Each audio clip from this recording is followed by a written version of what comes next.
일단 거기 보시면 이론 1번 재무제표의 기본 가정이 아닌 것에서 계속 기업이고 기업은 뭐가 있어야 돼요? 실체. 그 다음에 기간별 뭐요? 보고. 그래서 정답은 2번입니다. 발생주의는 재무제표의 기본 가정이 아니고 발생주의는 요쪽이에요. 무슨 계산서요? 손익계산. 그래서 정답은 2번. 기본 가정이 아니에요. 그러니까 기본적으로 우리가 재무제표를 작성할 때 계속 기업을 운영하겠다. 그 다음에 기업은 뭐가 있다? 실체가 있다. 원래는 실체 없죠. 맞죠? 기업 만질 수 있어요? 없어요? 없죠. 근데 기업이 실체가 있다라고 하고, 그 다음에 우리 1년씩 나누잖아요. 그 다음에 2번 저기에다 밑줄 치세요. 일단 두 번째 줄에 재고자산 얼마 있었대요? 200. 그 다음에 거기 보시면 미착상품 무슨 지 인도 조건이요? 선적지. 그러면 선적지면은 선적하면은 우리 회사 거 되는 거죠. 네, 그래서 얼마 있어요? 15만원. 그 다음에 시송품은 소비자가 매입 의사를 표시하면 판 거죠. 근데 40% 팔았으니까 몇 프로 못 팔았죠? 60% 못 팔았죠? 그러면 50만원에 60%니까 얼마예요? 30만원. 그 다음에 할부 판매, 요거 조심하셔야 되는 게 이거 두 가지가 헷갈릴 수 있어요. 이게 이제 할부 판매가 두 가지로 나누어지는데, 재무회계에서 할부 판매는 단기든 장기든 그냥 인도 기준이에요. 무슨 기준이라고요? 인도 기준. 근데 부가가치세에서 할부 판매는 단기는 인도 기준이고요. 그 다음에 장기는 대가의 각 부분을 뭐 하기로 한대? 받기로 한대. 이게 달라요. 어느 쪽에 나오느냐에 따라서. 근데 지금은 부가세예요? 회계예요? 회계죠. 네. 그래서 대금이 회수되든 안 되든 상관이 있다 없다? 없다. 그래서 거기는 더하시거나 빼시면 안 돼요. 25만원에 대해서는. 요거 좀 헷갈릴 수 있습니다. 왜냐면 어느 쪽에 나오느냐에 따라서 결과값이 달라져요. 그 다음에 마지막으로 거기 보시면 적성품 75% 판매됐죠. 그러면 몇 프로 판매 안 됐죠?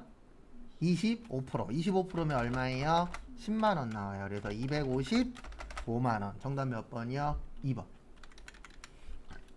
그 다음에 3번 유가증권. 보시면 지분증권 투자에 대한 현금 배당은 배당금을 받을 권리와 금액이 확정되는 시점. 우리 딴 건 몰라도 요건 아셔야 돼요. 배당금 받으면 배당금 뭐요? 수익. 얘 컨트롤 F로 찾으면 뭐 나와요? 영업의 수익 나와요. 그래서 1번 맞습니다.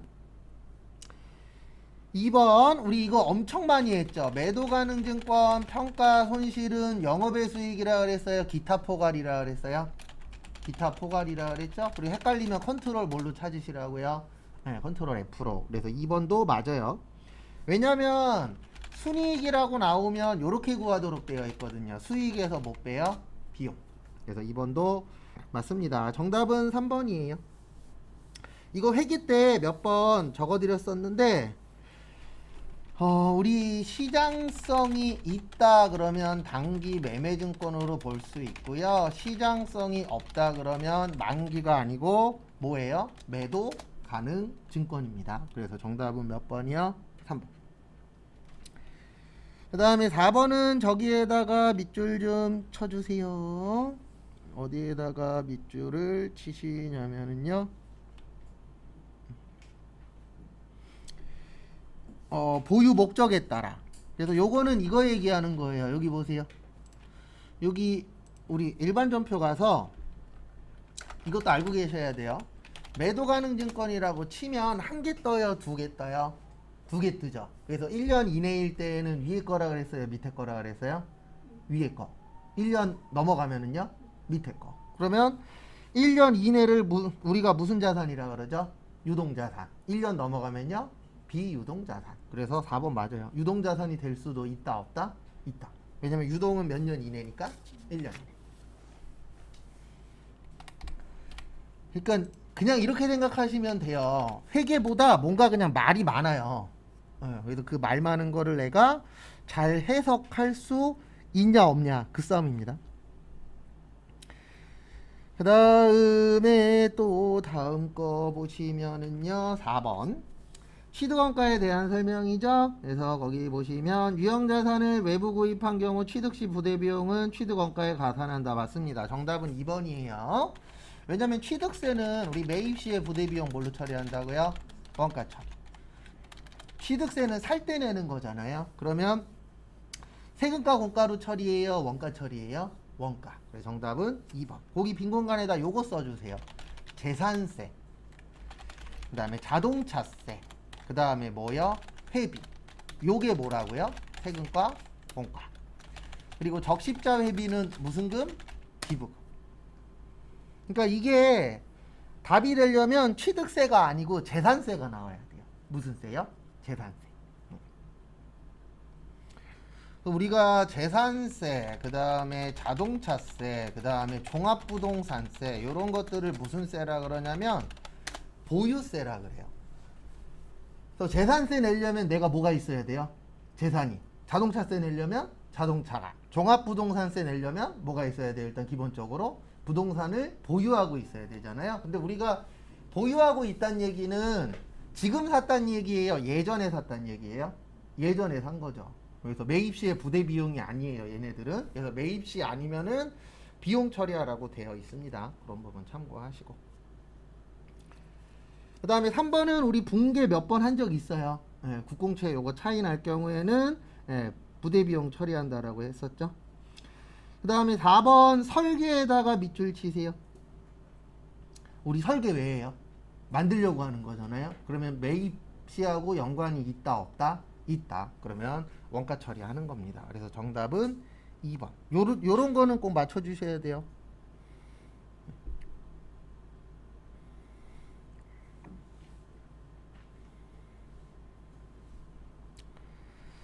그 다음에 5번 위탁 판매. 위탁 판매는 누가 팔았을 때요?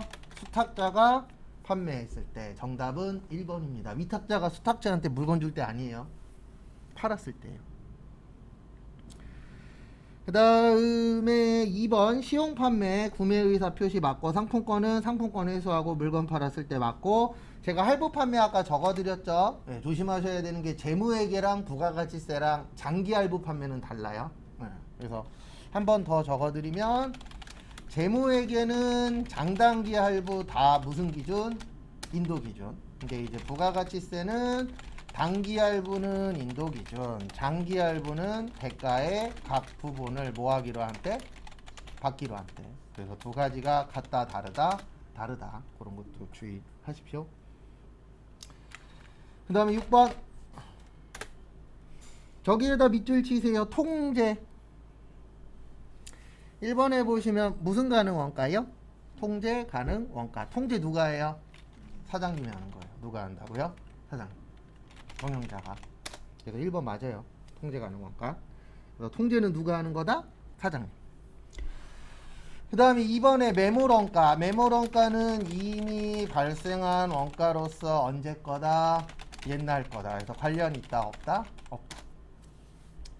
그 다음에 3번에 기회 원가. 여기 보시면 기회 원가는 우리 항상 선택 기로에 놓이죠. 그래서 두 가지 이상 선택 방법이 있을 때 선택 후 나머지 중에서 효익이 가장 뭐한 거예요? 큰 거.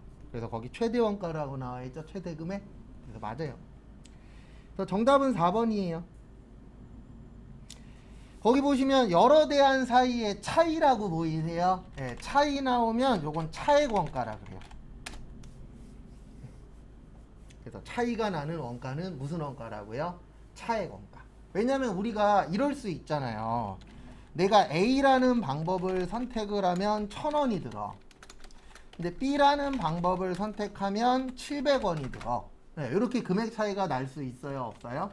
있죠. 그러면 둘이 얼마 차이 나죠? 300원 차이 나죠? 이걸 무슨 원가라 그래요?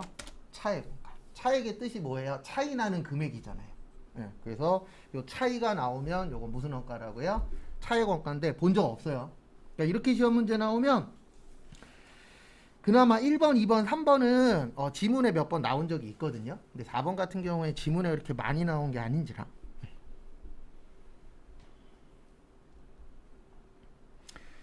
그 다음에 다음 거 보시면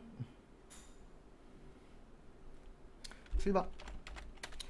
우리 보조부문 배부 방법에 뭐뭐뭐 있어요? 세 가지. 직접, 단계, 상호. 그래서 직접은 보조부문 상호 간의 용역수수 관계가 중요하지 않아. 단계는 배부 순서 정해. 직접 배부와 상호 배부의 절충. 상호는 가장 정확. 계산은 뭐요? 복잡. 1번 직접 배부법을 사용하는 경우에는 특정 보조부문 원가가 다른 보조부문에 배부되지 않죠? 그 다음에 단계 배부법을 사용하는 경우에는 가장 먼저 배부되는 보조부문 원가는 다른 보조부문에 배부됩니다. 그래서 정답은 2번이에요. 그러니까 이 단계 배부법은 처음에는 다 나눠주는 거예요. 근데 마지막에는 나눠줄 게 있다 없다? 없다. 그 다음에 3번 순서 나오면 무슨 배부법이에요? 단계 배부법이에요. 근데 상호 배부법은 순서에 따라서 바뀐다 안 바뀐다? 안 바뀌어요. 왜냐면 어떤 순서를 하든 결과값이 뭐하니까 똑같으니까. 근데 순서에 따라서 바뀌는 거 하나 있습니다. 무슨 배부법이요? 단계 배부법. 그 다음에 상호는 완전히 고려하는 거예요. 그래서 고려 안 하는 건 직접, 고려 다 하는 건 상호, 일부만 보는 건 뭐야? 단계. 그래서 이렇게 세 가지 있다라는 거 참고하시고. 그 다음에 8번 저기에다 밑줄 치세요. 선입선출법의 완성품 환산량. 선입선출법의 재료비의 완성품 환산량. 죄송합니다. 우리 선입선출법의 완성품 환산량은 1 플러스 말 마이너스 뭐예요? 초. 완 없죠? 네, 그럼 이걸 기억하셔야 돼요. 뭐요? T자. 이거 맞추려고 외운 거예요. 딴 것 때문에 외운 게 아니고. 무슨 품? 제공품? 수량. 기초 제공품 단기 착수량 완성품 수량 기말 제공품 공손품 수량. 그래서 거기 하나씩 보도록 하겠습니다. 그래서 하나씩 보시면 완 몇 개예요? 그 기초 몇 개예요? 400개. 착수 몇 개예요? 5,000개. 기말 몇 개예요? 2,000개. 차변 대변 어때야 된다? 같아야 된다. 몇 개예요? 3,400개. 왜냐면 거기엔 지금 공손이 없잖아요. 그래서 일단 요렇게 해주시고요. 그 다음에 이제 다음 거 보시면은요. 기초 완 몇 개라고요? 3,400. 그 다음에 말 몇 개예요? 2,000개. 그 다음에 초 몇 개죠? 400개죠. 그러면은 몇 개 나와요? 5,000개 나와요. 몇 개요? 5,000개. 그래서 정답 몇 번이요? 4번. 되셨죠? 워낙 많이 하던 거니까 이런 거 틀리시면 안 돼요. 그 다음에 또 다음 거 보도록 하겠습니다. 그래서 다음 것도 보시면 9번 배운 적은 없어요. 저기에다 밑줄 치세요. 연산품. 요건 찍을 수밖에 없습니다. 연산품은 뭐냐면 연속으로 생산하는 거라고 보시면 되세요.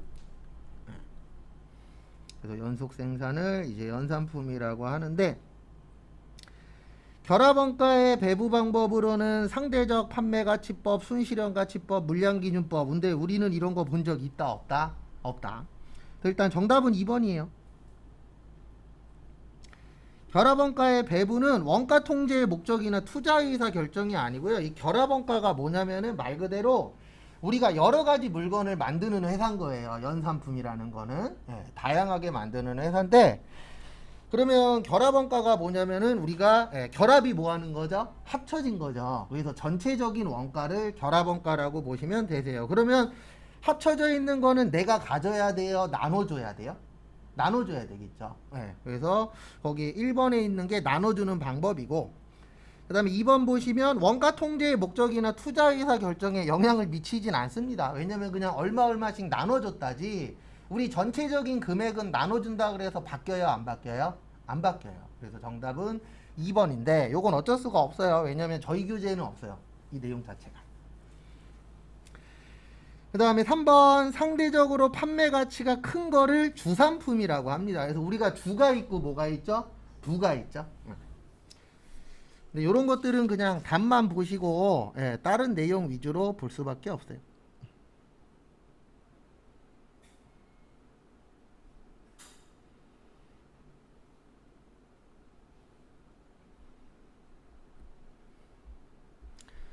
그 다음에 다음 거 보시면은요 10번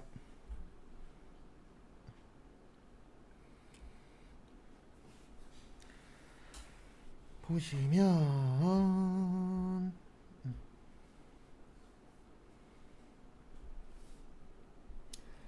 아래 자료에 따라 당월의 기말 제품 재고액을 구하면 얼마인가?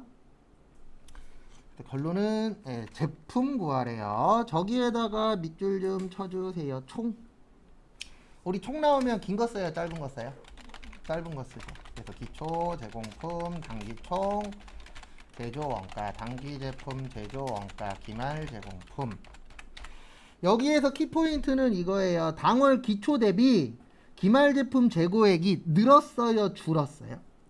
줄었죠. 그러면 이렇게 하셔야 돼요. 여기에다 38만원 쓰면 여기는 얼마가 나와야 돼요? 늘었다, 줄었다? 줄었다. 그래서 얼마요? 빵. 여기에다 어느 금액을 쓰든 상관없어요. 그 대신 얘하고 얼마 차이 나야 돼요? 38만원. 그 다음에 총은 얼마래요? 312만 4천원. 우리 차변과 대변 어때야 된다고요? 같아야 돼요. 그러면 여기가 350만 4천원 나와요. 그 다음에 우리 제공품 끝나면 그 다음에 뭐죠? 제품이죠. 그래서 기초제품, 단기제품 제조원가, 팔리면 무슨 원가? 매출원가, 남으면 기말제품. 그래서 거기 보시면 전월 기말에다가 밑줄 치세요. 요거 이해하셔야 돼요. 전월 기말은 당월 뭐죠? 기초예요. 뭐라고요?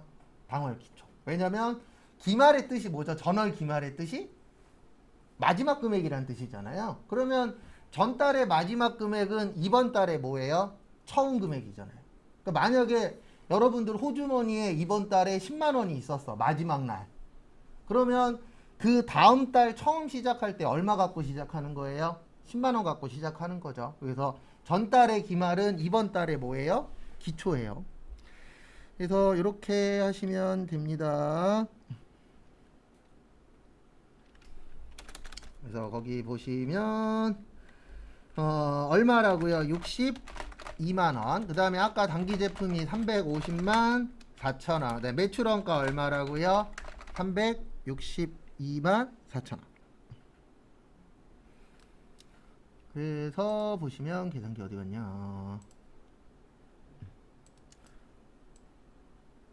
62만원에 3504 3624 하시면 50만원 나와요. 얼마 나와요? 50. 정답 몇 번이요? 3번.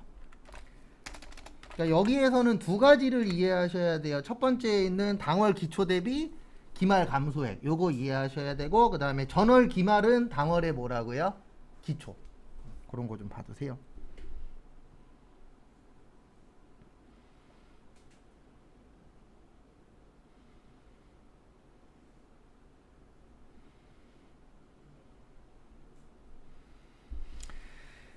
그 다음에 다음 거 보시면은요 11번 기타 소득 중 과세 방법이 다른 하나는 정답은 1번입니다.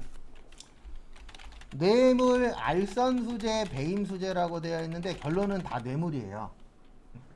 알선수재, 배임수재는 간단하게 설명드리면 알선수재가 이거예요. 알선이 뭐 하는 거죠? 소개하는 거예요. 그래서 내가 만약에 다른 사람한테 소개해주고 소개료 받았어. 그게 무슨 수재예요? 알선수재예요. 근데 이건 이제 주로 이런 경우에요. 요즘엔 거의 없지만 내가 만약에 건설 관련된 공무원이야. 누가 나한테 건설회사 좀 소개해달래. 그러면 건설회사 소개해주고 그 건설회사한테 소개료 받을 수도 있다 없다? 있다. 네, 그런 게 무슨 수재가 되는 거예요? 알선수재. 근데 결론은 이거 다 뇌물이라고 생각하시면 돼요. 그러면 우리 뇌물 줄 때 원천징수할 수 있다 없다? 없다. 그래서 얘는 무조건 종합과세예요. 그러니까 이게 뭐냐면 우리 뉴스 같은 거 보다 보면 뇌물 주고 받았다가 걸리시는 분들 있다 없다? 있다. 그러면 그런 분들은 뇌물 관련돼서 그 벌금 추징당하고요. 그 다음에 뇌물 받은 거에 대해서도 뭐를 내셔야 돼요? 세금 내셔야 돼요. 왜냐면 뇌물 받았으면 일단 그것도 그 사람의 수익이잖아요. 돈 벌었으니까. 그래서 그거에 대해서도 뭐 해야 된다? 세금을 내야 된다. 그래서 가끔씩 물어보시는데 나쁜 짓 해도 돼요. 근데 전제 조건이 하나 있어요. 안 걸리면 돼요. 그 대신 나쁜 짓 했다 걸리면 배보다 뭐가 더 큰 거예요? 배꼽이 더 큽니다. 왜냐면 뇌물 먹었다가 걸리면 뇌물 그거 반환해야 되죠. 뇌물 관련돼서 벌금 두드려 맞죠. 그 다음에 뭐도 내셔야 돼요? 세금도 내야 돼요. 네. 그래서 이런 거 잘하시는 분들은 걸리기 전에 이미 다 돈을 뭐 해놔요? 숨겨놓잖아요. 왜요? 갖고 있으면 다 뺏기니까. 그래서 요즘 계속 나오잖아요. 그래서 이번 시험에도 이런 거 관련된 거 나올 수도 있어요. 또 터졌었잖아요. 농협에서 70억인가 40억인가. 네. 미친놈들 많아요. 그거 갖고 뭐 했대요? 외제차 사고 코인 투자하고. 네. 본인은 그렇게 생각한 거죠. 코인에 투자하면 코인이 올라서 오른 건 자기가 가져가고 네. 나머지 돈 이렇게 넣어놓으면 걸려요 안 걸려요? 안 걸리죠. 근데 중요한 게 코인 떨어졌잖아요. 네. 그리고 음주운전하다가 사고 나서 걸렸대요. 그리고 항상 뇌물이나 이런 건 안 받는 게 좋습니다. 근데 저도 몇 번 받아봤는데 기분은 좋아요. 왜냐면 돈이니까. 근데 뒷감당 해야 됩니다. 그 다음에 이번에 보시면 복권 당첨 소득, 승마 투표권, 연금 계좌에서 연금에 수령한 거 있죠? 요거는 분리과세예요.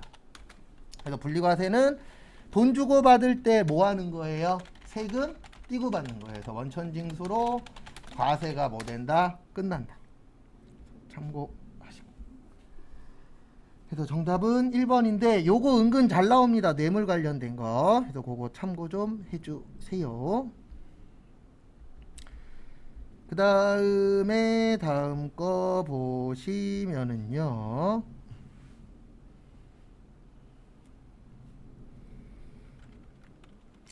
12번 주택임대소득에 대한 설명이다. 옳지 않은 것은 두 개의 주택을 소유한 자가 주택을 전세로만 임대하고 받은 전세보증금에 대해서는 소득세가 과세되지 않는다. 맞아요. 그 다음에 주택임대 수입은 2천만 원까지 분리과세입니다. 그 다음에 정답은 3번이에요. 왜냐하면 우리나라는 주택수 계산할 때 가구별로 계산해요. 그래서 우리가 이렇게 표현하잖아요. 1가구 몇 주택? 2주택. 그래서 이 주택수 계산할 때만 인원수로 보는 게 아니에요. 가구수로 보는 거예요. 그래서 내가 만약에 결혼했어. 근데 나 한 채 있고 배우자 한 채 있어. 그러면 1가구 몇 주택이 되는 거예요? 2주택이 되는 거예요. 그래서 요거는 인원수별로 보는 게 아닙니다. 그래서 정답은 몇 번이요? 3번. 그 다음에 거기 4번 보시면 9억 초과에다가 밑줄 치세요. 9억 원 초과를 우리 세법에서는 고가주택이라고 해요.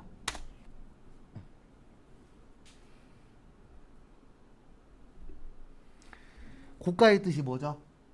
네, 비싸다. 그래서 비싼 거 팔면은 팔거나 임대하거나 그러면 뭐 내야 된다? 세금 내야 된다. 그래서 9억 원 넘어가는 거에 대해서는 얄짤없어요. 법에서도. 네, 왜냐면 9억짜리 집이 있을 정도면 그 사람은 돈 많아요, 적어요? 많죠. 근데 이 얘기는 아마 계속 나올 거예요. 무슨 얘기 계속 나오냐면 최근에도 뉴스에서 또 봤는데 그 댓글에 또 있는데 돈 많이 버는 사람들 관련돼서 세금 많이 띱니다. 그러면 댓글에다가 맨날 이런 댓글이 달려요. 왜 열심히 산 사람한테 세금 많이 떼어가냐라고 이야기하는데, 그러면 적게 버는 사람한테 많이 떼어갈까요? 그러면 결론은 죽으란 얘기밖에 안 되잖아요. 100만 원 버는 사람한테 세금 70만 원 내래. 낼 수 있어요? 없죠. 1000만 원 버는 사람한테 300만 원 내래. 그럼 낼 수 있어요? 없어요? 있죠. 구조 자체가 그렇게 돼 있어요. 원래 세법이. 근데 맨날 그런 거 나와갖고 댓글 읽어보면은 맨날 써 있는 거 있어요. 왜 열심히 산 사람한테 세금 많이 받냐고. 근데 웃긴 게 뭔지 아세요? 그 댓글 쓴 사람들이 열심히 산 사람들이 아니에요. 진짜 열심히 사시는 분들은 댓글 쓸 시간이 없어요. 네. 왜요? 그분들은 1분 1초가 아까운 사람들이니까. 맨날 보면은 서민들끼리 싸우고 있어요. 제 취미 중에 하나가 댓글 읽는 건데, 가면 갈수록 재밌어요. 그러면 세금 안 내면 어떻게 되죠? 돈 많이 버시는 분들이 세금 안 내면 공무원도 없고요, 경찰도 없어요. 네, 무법지대 되는 거잖아요. 왜냐면 적게 버시는 분들, 저도 적게 벌지만 적게 버시는 분들은 한 달에 많이 내야 1, 20만 원 내잖아요. 네, 평균적으로 한 30만 원 전후 내요. 네.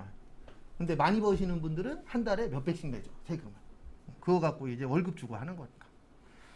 그래서 요거 좀 봐두세요. 네, 9억 원 초과는 무슨 주택이라고요? 고가주택. 그래서 9억 원 넘어가면 무조건 세금 내야 돼요. 월세를 받든 아니면 사고 팔든. 예, 1가구 1주택 이런 거 인정 안 해요. 9억 원 넘어가는 건, 고가주택은. 그 다음에 13번 저기에다 밑줄 치세요. 안분계산. 이런 건 좀 안 냈으면 좋겠는데, 안분계산 나오면 요것만 기억하세요. 5. 다 5예요. 누가 만들었는지 모르겠는데 아마 이거는 자기가 구별하기 편하려고 했는지 모르겠는데 숫자가 나오면 다 5여야 돼요. 근데 몇 번에 5가 없죠? 1번에 5가 없죠. 그래서 정답 몇 번이요? 1번. 그래서 1번이 답이 되려면 3%가 아니고 몇 프로로 나와야 돼요? 5%. 그래서 이 안분계산은 플러스 마이너스 5% 초과해야 돼요. 그래서 안분계산 나오면 몇을 기억하시라고요? 5. 이거는 한 3, 5년에 한 번씩 출제되고 있긴 합니다.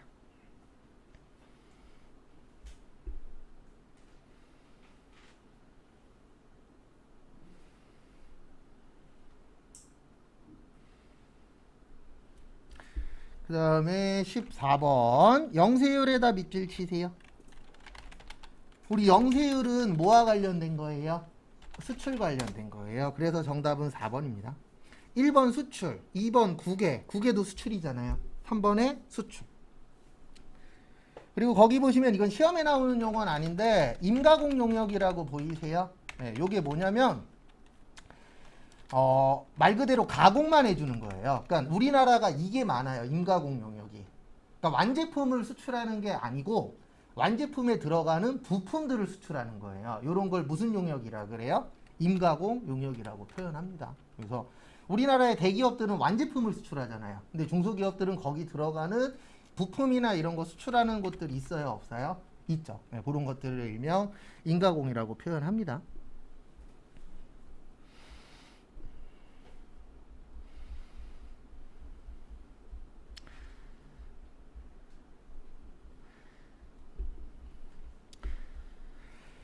그 다음에 15번 저기에다 밑줄 치세요. 세금계산서 발급 의무 면제. 일단 정답은 3번입니다. 그래서 우리 세금계산서 나오면 이렇게 기억하셔야 돼요. 업자들끼리 주고받는 거예요. 그래서 직수출은 외국 회사니까 발행 못하고, 우리 미용실은 누가 오죠? 사업자가 와요? 소비자가 와요? 소비자가 오죠. 그래서 정답은 3번이에요. 왜냐면 우리 구매확인서 나오면 영세율 세금계산서 있다 없다? 있다. 그 다음에 4번에 보시면 의제. 의제는 진짜예요? 가짜예요? 가짜예요. 그래서 요걸 요렇게 기억하셔야 돼요. 우리 가짜 중에서 유일하게 세금계산서 발행 가능한 거 하나 있죠. 판매 목적 뭐요? 타사업장 반출. 이거 빼놓고는 나머지는 세금계산서 발행할 수 없어요. 간주나 의제 나오면. 근데 유일하게 누구만 발행할 수 있다? 판매 목적, 타사업장 반출. 근데 이거는 사업상 증여잖아요. 사업상 증여는 세금계산서 발행할 수 있다 없다? 없다. 그 다음에 634페이지. 그리고 이거는 알고 계셔야 돼요. 회계 때도 똑같지만 시험 볼 때까지 내가 열심히 보고 그 다음에 시험장 갔을 때 내가 본 거에서 많이 나오면 합격할 확률이 올라가는 거고 적게 나오면 떨어질 확률이 올라가는 거지 딴 거 없어요.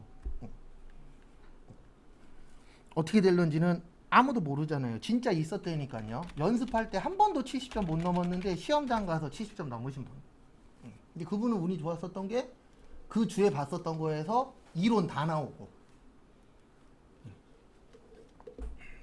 필요하시다 그러면 제가 한 1시간 정도 메일을 뒤져서 찾아드릴 수 있어요. 이메일로 보내주신 게 있긴 있거든요. 근데 1시간 정도 뒤져야 돼요. 너무 옛날 거라. 한 지금 10년 넘어 거의 10년 됐구나.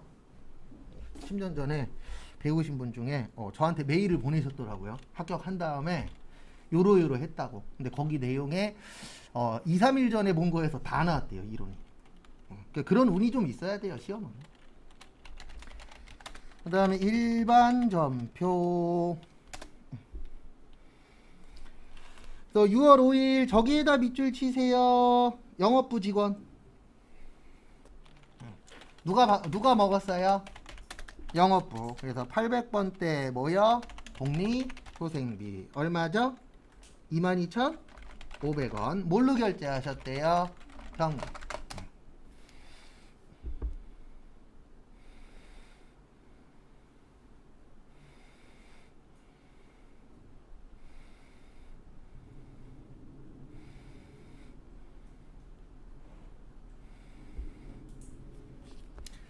그 다음에 6월 10일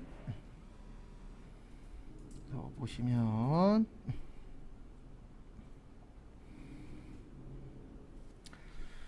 그 다음 거 보시면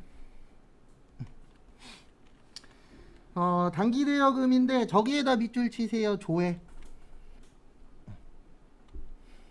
뭐요? 조회. 조회 나오면 항상 여기로 가시라 그랬어요. 어디로 가시라고요? 어디? 학계잔액 시산표. 몇 월이요? 6월 10일. 그래서 여기 보시면 단기대여금 밑에 대손충당금 얼마 있죠? 300 있죠. 그래서 대손충당금 얼마? 300인데 누구 거요? 단기대여금 거. 그 다음에 대변에 단기대여금 얼마요? 500 고형. 그 다음에 차변에 기타에 대손상각비 200 끝. 이거 왜 냈냐면 기타 구별할 수 있느냐 없느냐 그것 때문에 한 겁니다.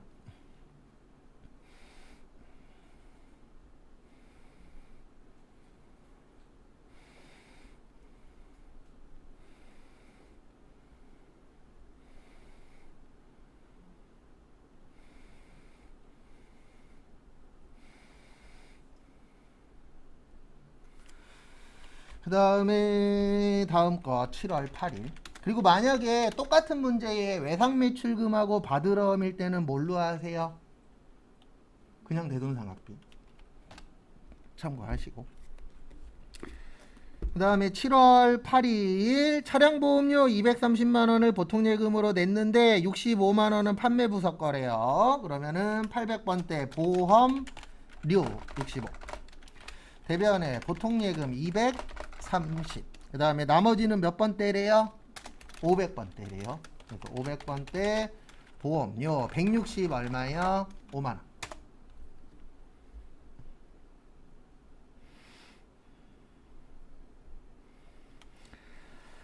그 다음에 8월 20일 저기에다 밑줄 치세요. 뭐 받았다?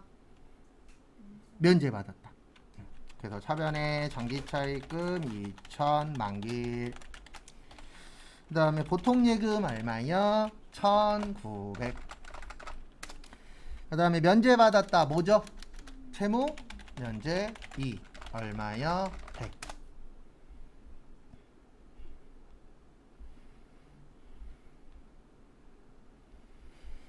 뭐 특별한 건 없습니다. 요 정도는 우리 맞출 수 있죠. 그 다음에 10월 31일 사무실 이전을 하면서 임차보증금 1,500만원 중 10월 1일 지급한 계약금 500만원을 빼고 1,000만 원을 보통 예금에서 뭐 하셨대요? 지급했대요. 그래서 임차보증금 얼마요? 1,500. 동국. 이거 왜 차변이냐면 임차보증금 자산이에요. 그래서 자산의 뭐요? 증가. 왜냐면 보증금이라는 건 내가 지금 줬다가 나중에 계약기간 끝나면 뭐 하는 거죠? 받을 돈이죠. 그 다음에 대변에 계약금 먼저 줬죠? 먼저 줬다. 무슨 금? 선급금. 그리고 이럴 때 있어요. 어떨 때 있냐면 헷갈려. 그럼 그냥 여기 가세요. 일반 전표. 거기 안에 날짜 있잖아요. 몇 월 며칠이라고 있어요? 10월 1일. 여기 선급금 있다 없다? 있다. 그 다음에 대변에 거기 보시면 보통 예금에서 얼마 줬죠? 1,000만 원. 끝.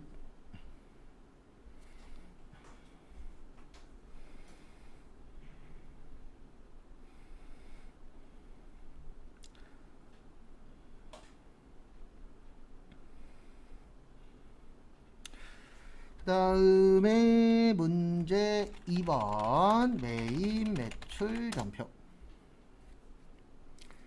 그래서 메인 매출 전표 보시면은요 1월 2일에 제1유통에 제품을 공급하고 아래와 같은 세금 계산서를 발급하였다. 대금은 전월에 계약금으로 받은 100만원 빼고 그 다음에 나머지는 배서했대요. 배서에다 밑줄 치세요. 배서 나오면 무슨 엄?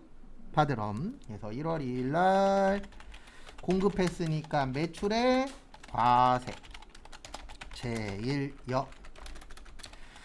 대변에 제품 매출 700. 그 다음에 세금 얼마예요? 70.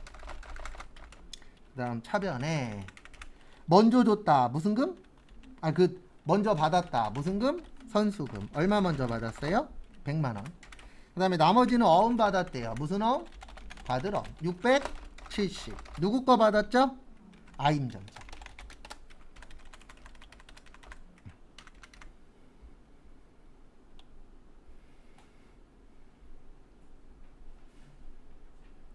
되셨습니까?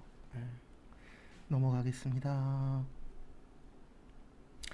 다음 거 보시면은요 2월 10일 저기에다 밑줄 치세요. 몇 cc? 1600cc. 몇 인승? 5인승. 8인승까지예요. 8인승 넘어가면 무조건 과세입니다. 근데 딱 몇 인승이죠? 5인승이죠. 그래서 매입에 뭐예요? 불공. 몇 cc 넘었으니까? 1000cc. 그 다음에 나간다. 전자는 역.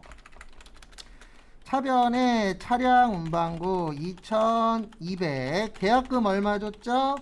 200. 나머지 뭘로 줬다? 보통 예금. 얼마 줬다? 2000.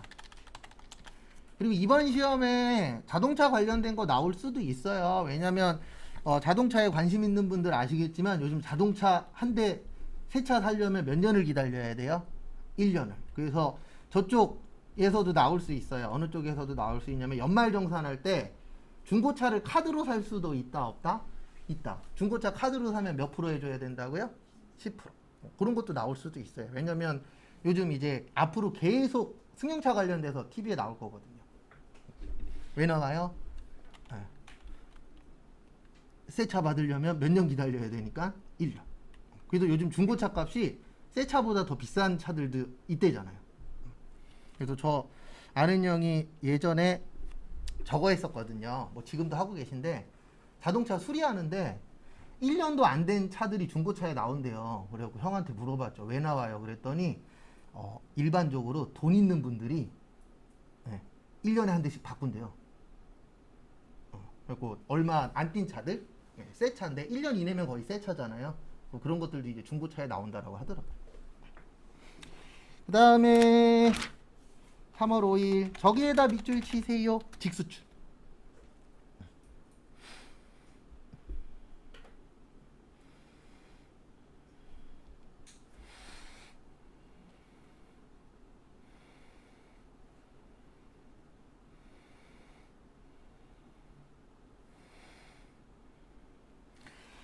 그래서 보시면 매출에 뭐예요? 수출, 야오밍, 대변에 요거 하기 전에 수출은 무슨 일 기준? 선적일 기준. 그 다음에 선적일보다 환가일이 빠르면 환가일 기준. 무슨 일이 빨라요? 선적일이 빠르죠? 예, 그래서 몇 월 며칠로 하셔야 돼요? 3월 5일. 근데 여기에서 키포인트는 두 가지예요. 하나는 3월 5일. 그 다음에 또 하나는 뭐냐면 금액 계산하는 거. 이렇게 계산하셔야 됩니다. 5,000개 곱하기 몇 위안? 100위안 곱하기 1위안당 얼마? 171원. 이렇게 계산하셔야 돼요. 그래서 이렇게 됩니다. 어떻게 되냐면 5,000 곱하기 100 곱하기 171하면 8,550 나와요. 그래서 대변의 제품 매출 왜 이래 8,550 차변에 3월 30날 받기로 했죠. 받았다 못 받았다? 못 받았다. 외상 매출금 8,550. 그 다음에 다음 거 보시면은요 3월 27일 저기에다가 밑줄 치세요. 요거 어렵습니다. 두 번째 줄에 인천 세관, 그 다음에 모여 수입, 그 다음에 통관 수수료. 요거는 두 가지를 이해하셔야 돼요. 하나는 첫 번째로 수입. 수입은 거래처는 어디요? 세관. 뭐만의 개처리? 부가세. 그 다음에 두 번째로 아셔야 되는 거 매입 시에 부대비용 무슨 처리? 원가 처리. 요건 제가 입력도 보여드릴 거예요. 일단 수입했으니까 매입에 뭐요?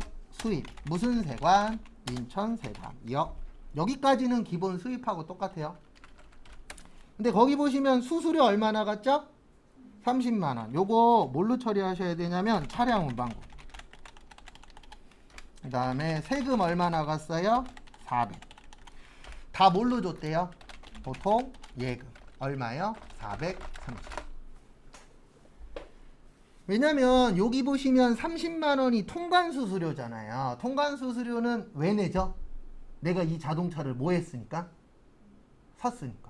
내가 자동차 안 샀으면 통관수수료 낼 필요 있다 없다? 없다. 그래서 여기에서는 부대비용으로 보셔야 돼요. 근데 살 때 내는 거니까 매입 시에 뭐요? 부대비용. 그래서 분계는 이렇게 되는 거고요. 그 다음에 이제 입력은 이렇게 하시면 됩니다. 3월 며칠이요? 27일. 그 다음에 매입의 수입. 그 다음에 품목은 미국산 승합차. 4,000에 400. 그 다음에 거래처는 어디에요? 인천 세관. 그 다음에 전자는 분계는 뭐예요? 혼합. 짰고 여기 차변에 뭐가 없죠? 차량 운반구. 얼마 없어요? 30. 그 다음에 대변에 뭐요? 보통세금. 왜냐면 우리 수입은 원래 뭐만 처리하는 거예요? 부가세만. 근데 부대비용 있을 때는 이렇게 부대비용으로 처리를 해주셔야 돼요. 이거 되게 오랜만에 나온 문제예요. 이게 과거에는 좀 잘 냈었는데 한 5, 6년 정도 쉬었다가 나온 문제라 앞으로 볼 일은 그렇게 많지는 않아요. 옛날 거 풀면 나오긴 하는데 최근 거엔 그렇게 잘 내는 유형은 아닙니다. 그 다음에 7월 31일에 별표 하나. 이거 저희 어저께인가 연습했었던 거예요. 그러니까 어저께 그 문제가 왜 나왔냐면 얘 때문에 나온 거예요. 기존에 누락 문제를 냈잖아요. 그래서 시험장 가셔서 저희가 다음 주에 풀 건데 시험장 가셔서 나 뭐 해야 될지 모르겠어. 그러면 뭐를 하시냐면 가장 최근 거 푸세요.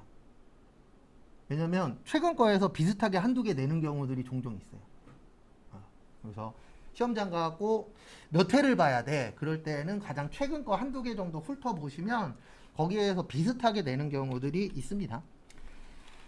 그래서 7월 31일 매입의 과세, 그 다음에 남의 식당 누가 밥 먹었다고요?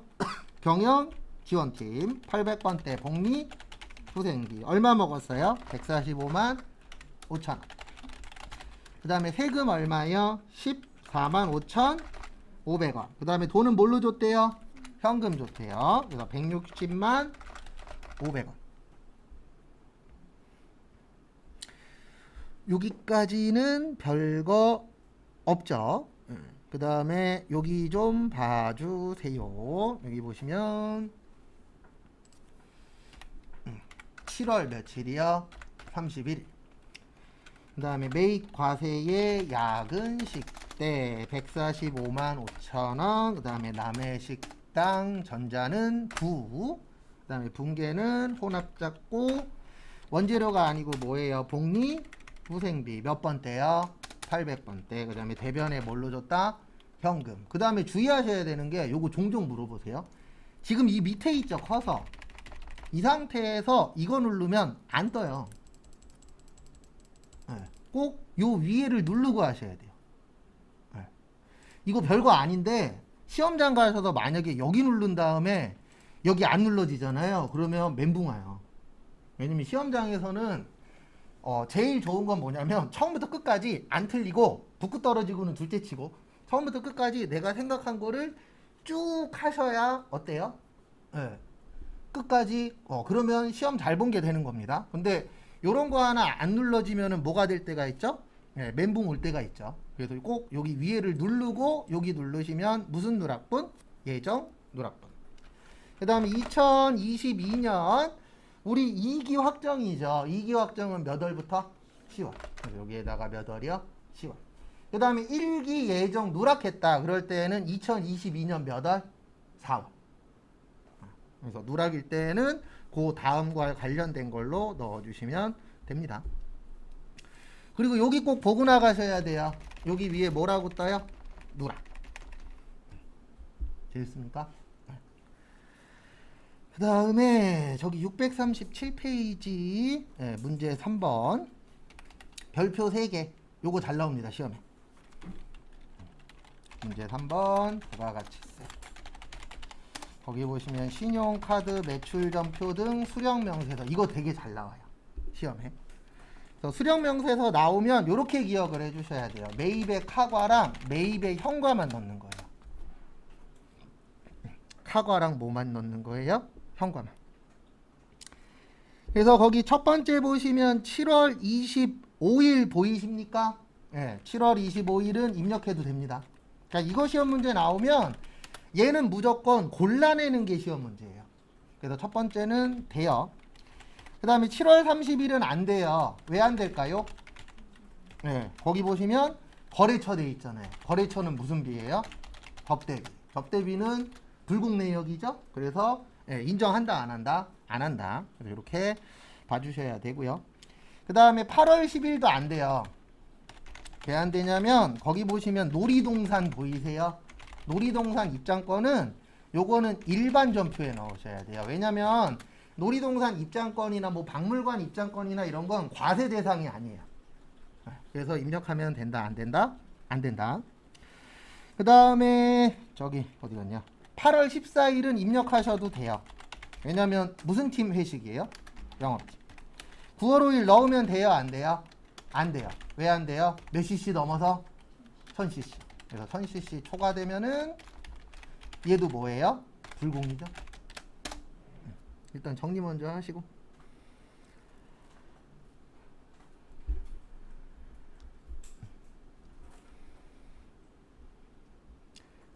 한 번 더 설명드릴 겁니다.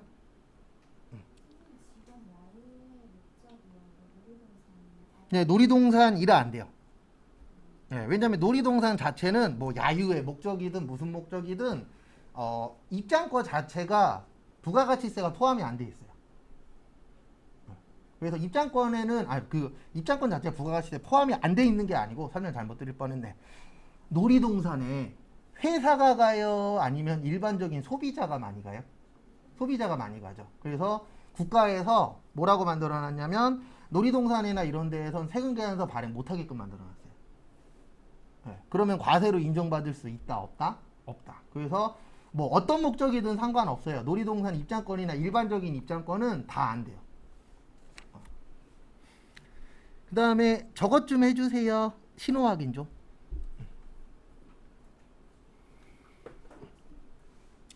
그러니까 항상 이렇게 생각하시면 돼요. 지금 여기 있는 것 중에서 이해가 잘 안 되는 게 놀이동산 입장권이죠. 맞죠? 왜요? 나머지는 다 나오던 거예요. 그러니까 시험장 가시면 항상 한 개 싸움이에요. 하나나 두 개 싸움. 왜냐면 나머지들은 대부분 다 보던 건데 시험인지라 우리가 안 보던 거 하나씩 넣어줄 때가 있어요. 그리고 합격률이 높잖아요. 그러면 다 보던 거에서 나온 거예요. 그거 차이라고 보시면 돼요. 그래서 요런 입장권은 잘 안 나옵니다. 시험 때에는. 근데 어쨌든 입장권. 그 다음에 요것도 기억하세요. 이거 나오면 잘 나오는 것 중에 하나인데 역외군송업. 역외군송업에서는 저기 뭐냐 일반 버스에서 고속버스에서 무슨 버스만 면세라고요? 일반 버스만 면세. 그 다음에 무슨 버스만 세금계산서 발행할 수 있다? 전세버스. 요것도 잘 나와요. 시험 문제. 그러니까 뭐라고 나오냐면 비행기 탔대. 비행기 타면 안 돼요. 왜냐면 역외군송업 되게 여러 가지잖아요. 버스도 있고 택시도 있고 전철도 있고 KTX도 있고 비행기도 있고 배도 있고 다 역외군송업이에요. 근데 거기에서는 누구만? 전세버스만. 전세버스 빼놓고는 다 안 돼요. 그래서 시험 문제 택시 탔대. 그러면 안 되는 거예요. 그 다음에 비행기 탔대. 이것도 안 되는 겁니다. 왜냐면 뭐만 발행할 수 있게 되어 있다고요? 전세버스. 그래서 거기 놀이동산 입장권도 안 되는 이유가 요거랑 비슷해요. 놀이동산도 세금계산서 인정한다 안 한다? 안 한다 라고 되어 있어요. 법 자체에. 그래서 여기에서는 몇 개만 넣어야 돼요? 2개만. 그래서 여기로 오세요. 그러니까 항상 시험장 가시면 이것 싸움이에요. 많이 틀리는 게 아니에요. 한두 개 때문에 붙고 떨어지고가 갈리는 거예요. 그래서 지금 여기에서 보면은 두 번째 거하고 다섯 번째 거는 확실히 아니라는 거 우리 알잖아요. 그 다음에 첫 번째하고 네 번째 거는 왠지 될 것 같아. 그러면 이제 세 번째 거를 넣으신 분이 계시고 세 번째 거를 안 넣은 사람도 있겠죠. 그래서 항상 시험은 한 끗 차이에요. 그래서 제가 봤을 때는 이게 정답은 아니지만 60점으로 떨어지는 사람하고 70점으로 붙는 사람들은 딱 한 끗 차이에요. 그날 감이 좀 좋아. 그러면은 붙는 거고. 그거 차이지. 80점은 달라요. 그 다음에 요거 기억하세요. 여기 현금 영수증이죠. 여기 넣는다 안 넣는다? 안 넣는다. 그 다음에 45,000원에 4,500원. 그 다음에 8월 14일 여기는 사업용 신용카드죠. 그 다음에 강남 돼지집. 그 다음에 카드 회원 번호도 F2 누르면 여기 떠요. 무슨 카드요? 우리 카드. 그리고 얼마요? 25만원에 25,000원. 끝. 그리고 신용카드는 방법이 따로 없어요. 문제 계속 보면서 이건 된다 안 된다 이런 게 계속 나올 거예요. 연말정산도 그렇고. 그럼 거기에서 나오는 것들 위주로 보는 수밖에 없어요. 왜냐면 뭐 낼지 우리가 알아요 몰라요? 모르죠. 알면 참 좋을 텐데. 근데 만약에 나온다 그러면 요쪽 건드릴 수도 있어요. 제가 봤을 때 이번 시험에 자동차 관련된 거 무조건 뭔가 하나 나올 거예요. 왜냐면 기름값 상승 때문에. 그러니까 뭔가 이슈되면 무조건 되거든요. 그래서 옛날 시험 문제에 우리 한참 MBC에서 진짜 사나이 유행했었던 적 있었죠. 그거 초반에 전산회계 1급 시험 문제에 탱크도 나오고 했었어요. 우리 시험에 탱크 낼 일이 있어요? 없어요? 없어요. 그것 때문에 낸 거예요. 결론은. 인기 있으면 사람들이 낼 때 그 관련돼서 내요. 그래서 막 탱크 나오고 막 전투식량 나오고 그랬었어요. 진짜로. 그게 연관성이 좀 있어요. 그 다음에 다음 걸로 넘어가겠습니다. 그래서 요것만 좀 봐주세요. 놀이동산 된다 안 된다? 안 된다. 그 다음에 1기 부가가치세 신고서 작성하라고 되어 있는데 꼭 요렇게 해주세요. 거기 매출 내역 보시면 1번에 제품 매출이죠. 매출의 과세. 그 다음에 2번에 신용카드죠. 매출의 카과. 3번에 직수출이죠. 매출의 뭐요? 수출. 되도록이면 이거 적고 난 다음에 입력하세요. 그래야 내가 뭘 잘못 이해했구나. 그 다음에 위치가 틀렸구나. 이걸 조금 더 편하게 아실 수 있으니까. 4월에서 몇 월이요? 6월. 왜 이래? 그 다음에 1번에 얼마요? 2억에 2천. 그 다음에 3번에 2,500. 왜 2,500이에요? 부가가치세 포함. 포함별도 잘 보시고. 그 다음에 직수출은 6번이죠? 6번에 얼마요? 2천. 그래서 이렇게 매출 내역 다 맞추면 몇 점 이렇게 줍니다. 그 다음에 매입 내역. 매입 내역 보시면 전자세금 계산서 수취분 일반 매입이 1억 2천만 원에 1200만 원이 있는데, 그 다음에 거기 보시면 일반 매입 중 공급가액 1000만 원은 사업과 관련이 있대요, 없대요? 없대요. 그러면 매입에 뭐예요? 불공이에요. 그래서 매입 불공에 일반, 그 다음에 얼마예요? 1000만 원에 100만 원. 왜 불공인지 이해하셔야 돼요. 사업과 관련 있다, 없다? 없다. 업무 무관 비용. 그 다음에 두 번째, 저기에다 밑줄 치세요. 공급 시기 이후인 확정 신고 기한까지 수취했대요. 그러면 빨리 받은 거예요? 늦게 받은 거예요? 늦게 받은 거예요. 앞에 보세요. 우리 세금계산서 발행의 원칙은 공급 시기예요. 이 공급 시기가 뭐 인도 기준이네, 대가의 각 부분을 받기로 했네, 그 다음에 뭐 가공된 거를 받았네, 이런 것들 있었죠. 그거를 무슨 시기라 그래요? 공급 시기. 그 다음에 예외는 언제까지? 다음 달 며칠까지? 10일까지. 근데 이거는 결론적으로는 빨리 받은 거예요? 늦게 받은 거예요? 늦게 받은 거예요. 그러면 늦게 받았으면 뭐 내라 그럴 거예요, 국가에서? 가산세 내라 그래요. 네. 그래서 이걸 뭐라 그러냐면 지연수치라 그래요.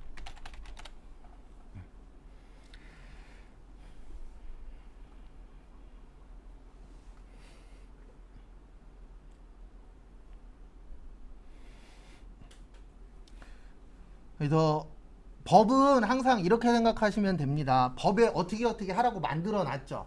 안 지켰으면 뭐 내면 된다고요? 돈 더 내면 돼요. 그래서 우리가 날짜, 정해진 날짜에 받으라 그랬어요? 늦게 받으라 그랬어요?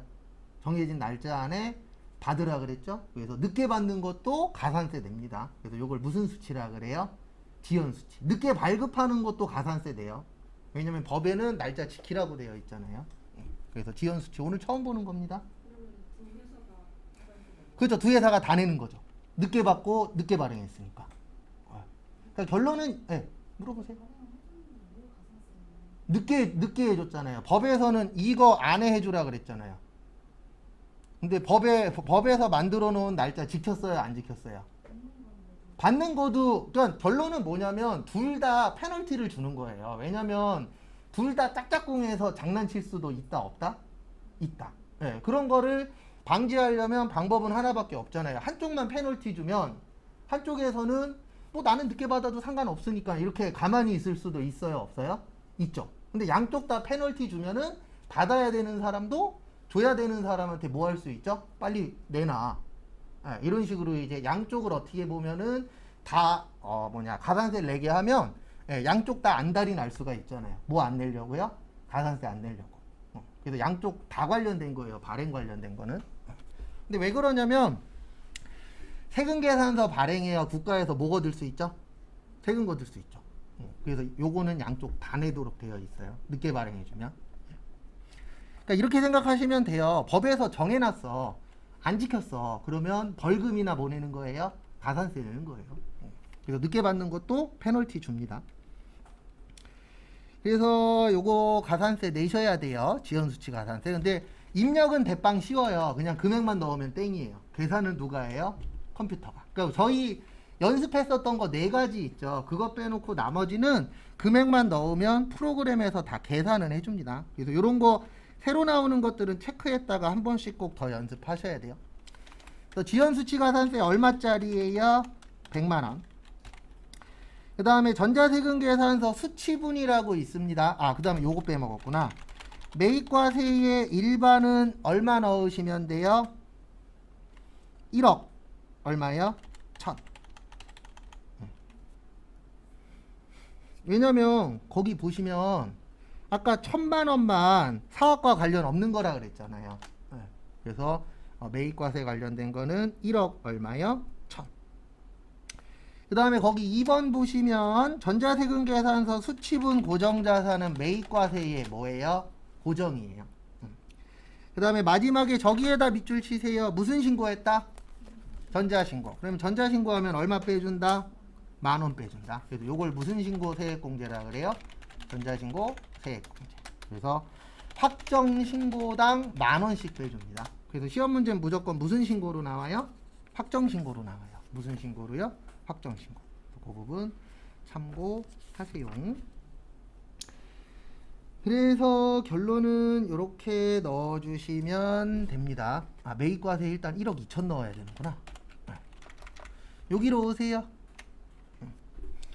하나씩 넣을게요. 일단 여기 10번 보이세요? 10번에다가 1억 2천 넣어야 돼요. 1억 2천에 얼마요? 1200. 근데 우리 요거는 좀 기억을 하셔야 됩니다. 불공은 몇 번 넣자? 2번 넣자. 그래서 여기 16번 가셔서 50번에 1000에 얼마요? 100.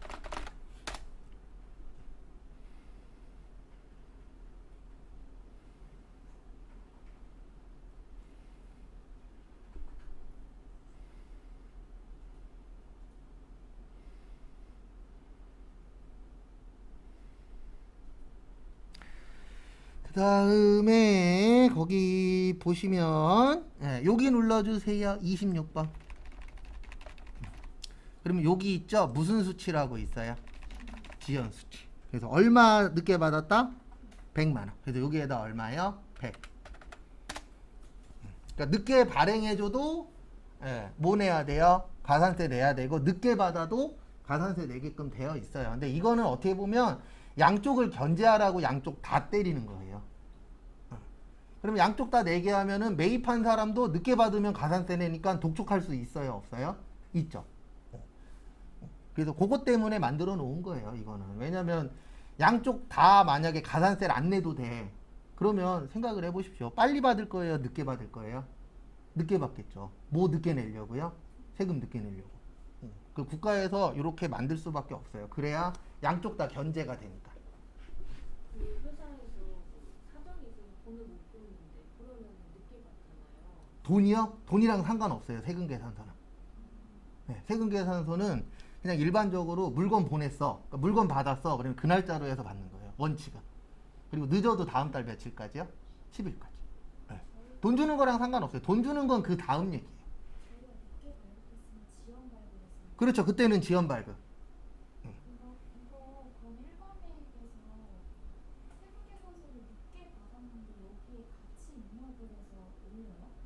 어디요? 다시요.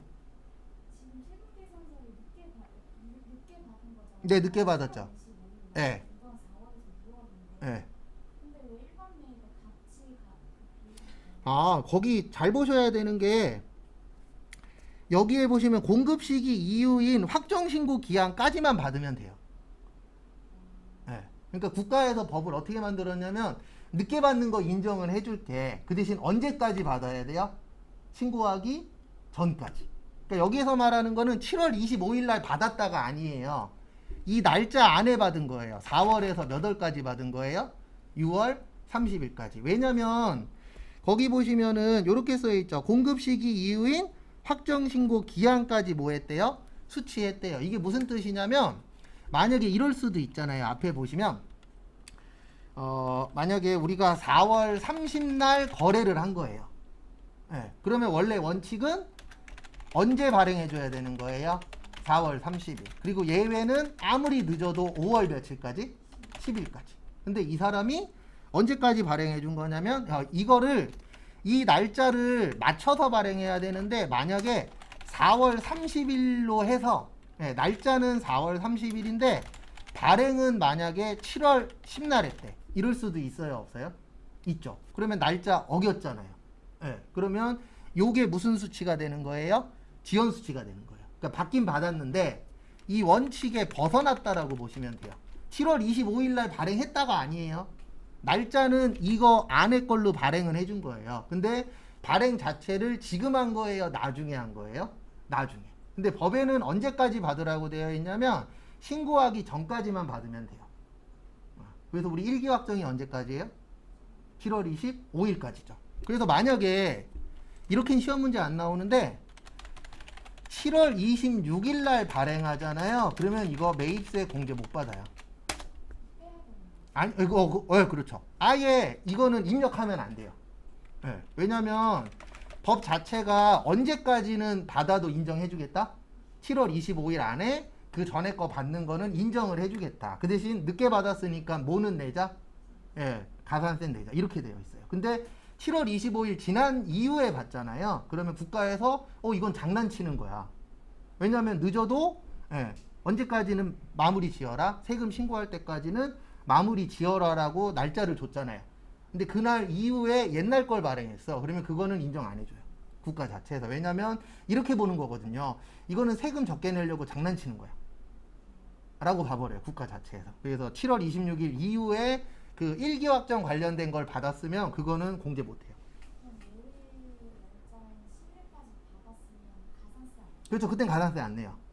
그래서 대부분 회사가 어떻게 발행하냐면 4월 달 거 4월 달에 발행 안 해요. 5월 10일 이내에 다 발행해줘요. 네. 왜냐면 일단 마감이라는 걸 치고 금액 맞나 틀리나 확인한 다음에 한 번에 발행을 다 해요. 그 대신 언제까지만 발행해주면 돼요? 5월 10일까지만. 그래서 대부분 회사가 전달 거 5월 달 초에 발행을 많이 해줘요. 왜냐면 그러면 가산세는 안 내도 되니까. 또 궁금하신 거? 그러니까 뭔가 새로운 게 계속 나올 거예요. 그러면 그거 관련돼서 한 번씩 봐주세요. 왜냐면 이런 건 잘 안 내요. 왜냐면 이거는 연속으로 내면 사람들 맞출까요? 못 맞출까요? 맞추겠죠. 아주 어려운 내용은 아니니까. 그래서 자주 내진 않아요. 한 3년이나 5년에 한 번 정도. 그 다음에 거기 고정은 여기에다 넣는 겁니다. 몇 번이요? 11번. 그래서 11번에다 얼마요? 2,000에 200. 그 다음에 전자신고세액공제 있었죠? 전자신고 얼마예요? 10,000원. 끝. 이상하신 거 있으시면 질문하세요.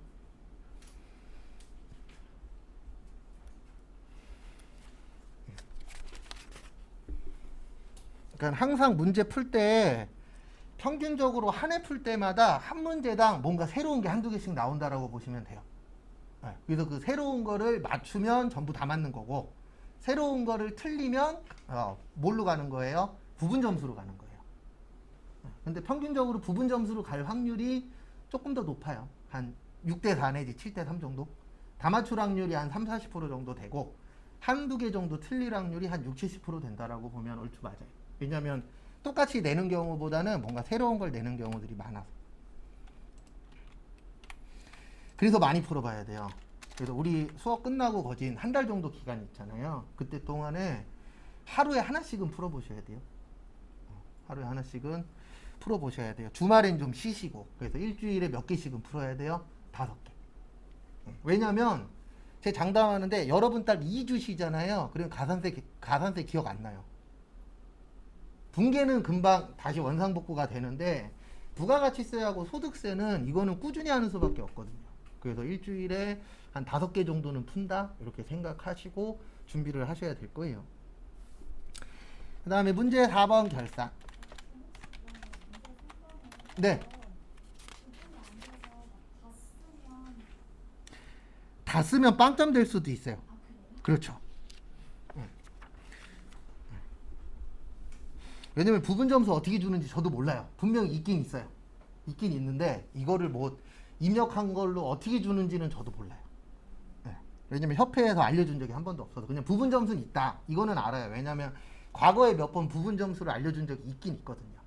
네. 근데 지금 이야기하신 것처럼 다 넣으면 어떻게 되는지는 얘기한 적이 없어서 아마 다 넣으면 빵점 될 확률이 커요. 왜냐면 다 넣으면 이렇게 보는 거거든요. 이 사람 구별할 수 있는 능력이 없어. 그래서 빵점 될 확률이 커요. 네. 그런 부분은 좀 주의하시고. 그래서 전산세무 2급의 합격률이 생각보다 높지 않아요. 그나마 지금 이것도 오른 거예요. 평균 요즘 합격률이 한 25에서 30% 나오거든요. 저 10년 전에 처음 수업했을 때 전산세무 2급 합격률이 15%에서 20%였어요. 왜냐면 그 당시 문제가 지금 문제보다 더 어려워요. 근데 요즘엔 좀 난이도가 조금 떨어져서 한 30% 전후 나와요. 근데 왜 그러냐면은 그것도 있어요.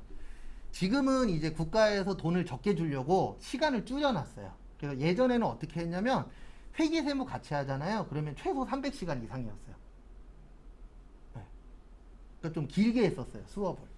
그러다 보니까 시험 문제가 어려워도 좀 길게 하는 반들은 합격 활용률이 좀 높았거든요. 근데 요즘에는 워낙에 수업 자체 시간이 많이 줄어들었어요. 그래도 저희도 지금 188시간인가 그렇잖아요. 예, 예전이었으면 240시간짜리로 했었는데 지금 국가에서 계속 사람들이 많이 하려고 하는 건 시간을 줄이고 있어요. 뭐 많이 나가니까요. 돈 많이 나가니까. 그래서 이게 모르겠어요. 뭐가 맞는지는. 많이 하려고 하는 걸 지원해 줘야 되는 건지 아니면은 국가에서 돈 될 만한 걸 지원을 해 줘야 되는 게 맞는 건지. 그래서 저쪽은 지원 많이 해줘요. 프로그래밍 쪽. 그 다음에 3D 프린터 있잖아요. 이쪽은 국가에서 지원을 많이 해줘요. 왜냐면 그쪽을 발전시켜 보려고. 그래서 국가에서 그쪽은 많이 지원을 해주고 사무직 쪽은 가면 갈수록 이런 교육이나 이런 거는 줄이고 있는 추세예요. 근데 딴 것 때문이 아니고 하려고 하는 사람들이 너무 뭐 하니까요. 많으니까. 요리 쪽도 그렇고 요리도 하려고 하는 사람 많잖아요. 실제. 그러다 보니까 장단점은 있더라고요. 그 다음에 결산 1번 보시면 이렇게 되는 겁니다. 500이 700 되고 700이 얼마 됐죠? 950 됐죠. 그러면 차변에 단기매매증권 얼마요? 250. 대변에 매도 가능이 되네. 단기매매증권 무슨 이익? 평가이익 얼마요? 250. 1분 드릴 테니까 똑같은 문제를 매도 가능 증권이라고 생각하고 풀어보세요. 이번에 무슨 증권이라고 생각하시라고요? 매도 가능 증권.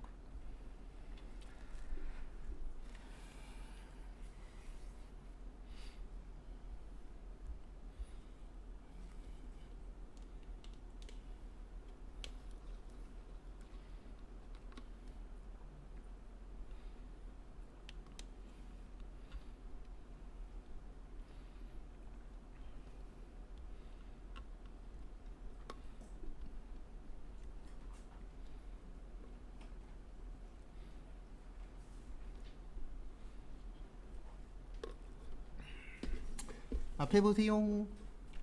매도 가능 증권이어도 똑같아요. 매도 가능 증권 얼마예요? 250.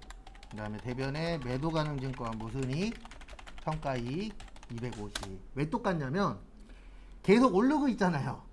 맞죠? 500이 얼마 됐죠? 700. 700이 얼마 됐죠? 950. 그러면 상계 처리할 거 없잖아요. 상계 처리는 반대적인 개념일 때 상계 처리하는 거예요. 네. 그러니까 올랐다가 뭐 했을 때 떨어졌을 때 상계 처리, 떨어졌다가 뭐 했을 때 올랐을 때 상계 처리하는 거예요. 그래서 이거는 오르고 올랐잖아요. 그러면 상계 처리할 게 있다 없다? 없다. 그래서 일부러 시간 들인 거였어요. 근데 답은 똑같아요. 오르고 오르면은 단기나 매도나 뭐하다 똑같은데 매도 나왔을 때 주의하셔야 되는 점은 딱 하나예요. 뭐냐면 입력하실 때 매도 가능 증권일 때 몇 개 뜬다? 2개. 시험 문제는 꼭 투자자산이라고 나와요. 투자자산이라고 나오면 밑에 거예요. 왜냐면 일반적인 투자는 몇 년 이상? 1년 이상. 그래서 그렇게 기억을 좀 해주셔야 돼요. 그 다음에 2번 저기에다 밑줄 치세요. 차기. 그러면 차기 거면은 올해 거 아니죠. 그러면 올해 거에 포함되면 된다 안 된다?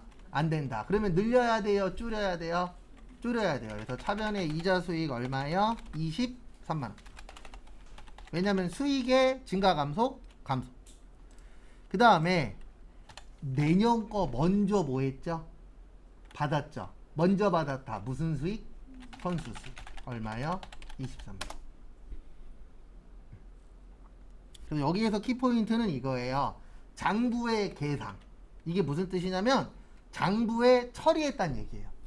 근데 올해 거 아니니까 포함되면 된다 안 된다? 안 된다. 그래서 줄여주고 내년 거 먼저 뭐 했다? 받았다. 그래서 뭐라 그래요? 먼저 받았다. 무슨 수익? 선수 수익. 이렇게 처리를 해주시면 됩니다. 그 다음에 3번 보시면 저기에다가 밑줄 치세요. 달러.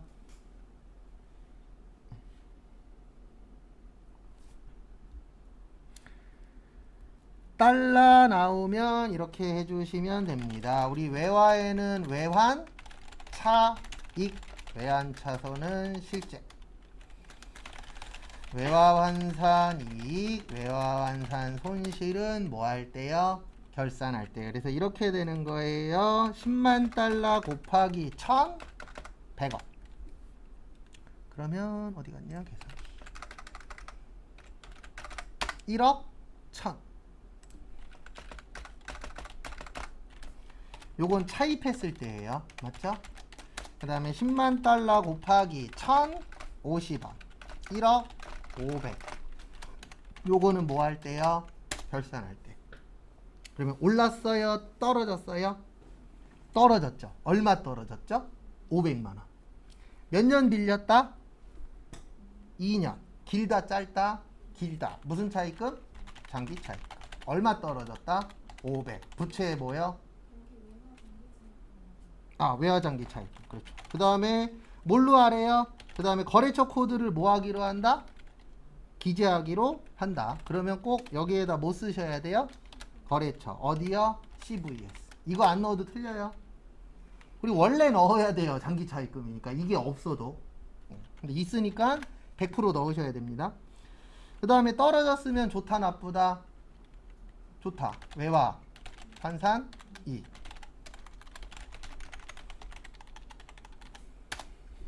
그리고 이제 다시 감 잡으면 돼요. 아직 한 달 남았으니까. 한 달 동안 꾸준히 풀면 전체적인 틀은 완벽하게 잡고 들어갈 수 있어요. 그리고 시험장 가서는 이 방법밖에 없어요. 내가 생각한 게 많이 나오기 비는 수밖에. 그래도 저도 전산세무 1급 붙을 때 솔직히 반반이었거든요. 100% 붙는다라는 확신 없어요. 지금도 솔직히 전산세무 1급 보라 그러면 반반이에요. 근데 솔직히 전산세무 2급까지는 완벽하게 붙을 자신 있거든요. 어떻게 내든. 근데 전산세무 1급은 반반이에요. 그래서 저도 몇 개 찍고 들어갔어요. 이거 나오면 합격할 자신 있어. 찍고 들어갔는데 여러분들도 그런 생각 하잖아요. 나는 요거는 잘해. 있어요 없어요?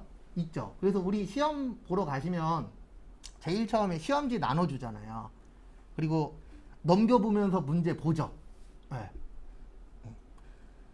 시험지 넘기면은요 대충 붙을지 떨어질지 본인이 알아요. 왜냐면 내가 점수 안 나오는 쪽에 내용을 봤더니 내가 자신 있는 게 나왔어. 그래서 저도 전산세무 1급 볼 때 제가 할 줄 아는 것들 위주로 나왔어요. 그래서 그때 무슨 생각만 했냐면 실수만 안 하면 붙겠다. 그래서 진짜 감독관이 한 5분 정도 그 사이 있잖아요. 시험 시작하기 전에 약간 사이 있죠. 그때 눈 감고 그것만 생각했어요. 실수만 하지 말자. 왜냐면 문제를 봤더니 내가 다행히도 할 줄 아는 거 위주로 나왔었거든요. 그래서 그때 83점으로 붙었나 81점으로 붙었나. 그래서 어느 정도 능력 되면 대충 나와요. 그리고 전산액이 떨어지신 분들은 뭐 꼭 전산세무를 봐야 된다 그건 아니에요. 근데 어쨌든 전산액이 1급이라도 따놔야 돼요. 그러니까 떨어지신 분들은 꼭 7월 달에 다음 주에 접수하셔서 전산회계라도 꼭 일단 따셔야 됩니다. 그리고 원래 제일 좋은 건 세무 2급까지 따놓는 게 제일 좋아요. 왜 그러냐면 전산세무 2급을 나만 갖고 있을까요? 거의 다 갖고 있을까요? 거의 다 갖고 있어요. 요즘엔 자격증 웬만한 거 사람들 다 갖고 있어요. 그래서 여러분들이 면접 보러 가시면 아마 기본적으로 커말, 운전면허, 그 다음에 회계 파트에서 전산세무 2급 이거는 거의 100명이 만약에 이력서 넣는다라고 치면 한 30-40%는 갖고 있어요. 그리고 한 50-60%는 저도 예전에 사람 뽑아봤는데 이력서 오는 거에 반 이상은요 아무 관련 없는데 사무직이니까 넣는 거예요. 저도 그때 놀랬어요. 저도 그때 이력서만 100개 넘게 봤거든요. 근데 뭘 놀랬냐면 막 보디가드과요. 학교가. 근데 보디가드과까지는 이해해요. 그럼 밑에 뭔가 배운 게 있어야 되잖아요. 아무것도 없어. 그냥 사무직이니까 넣은 거예요. 왜냐면 사무실에서 일하고 싶어 하는 사람들 많아요, 적어요? 많죠. 그리고 저도 그때 사람 뽑으면서 좀 놀란 게 아무것도 안 했는데도 입사 지원을 하더라고요. 그런 건 미안하지만 열자마자 X입니다. 밑에 보지도 않아요. 그래서 무조건 경력이나 아니면은 자격증 같은 거 있으면 위쪽에다 쓰세요. 관련된 거를. 왜냐면 사람들이 밑에까지 잘 안 봐요. 그래서 내가 관련 있는 거는 위쪽에다 써주는 게 좋은 겁니다. 그리고 이런 거 쓰지 마시고 뭐 초등학교 몇 년도 졸업 이런 거 쓰지 마시고 어디부터 써야 돼요? 고등학교 때부터 쓰시면 돼요. 예. 그래서 고등학교, 대학교 뭐 요렇게만 쓰면 되지. 어떤 분들 보면 칸 채우려고 초등학교부터 쓰는데 초등학교는 아무 의미 없잖아요, 솔직히. 예. 왜냐면 몇 살인지 알면은 그 사람 몇 년도에 졸업했는지 대충 나오니까. 그래서 그런 건 적지 마시고, 그 다음에 관련된 거는 위쪽에 적으셔야 돼요. 그 다음에 4번 자동이고 5번도 자동입니다. 5번에 별표 하나만 치세요.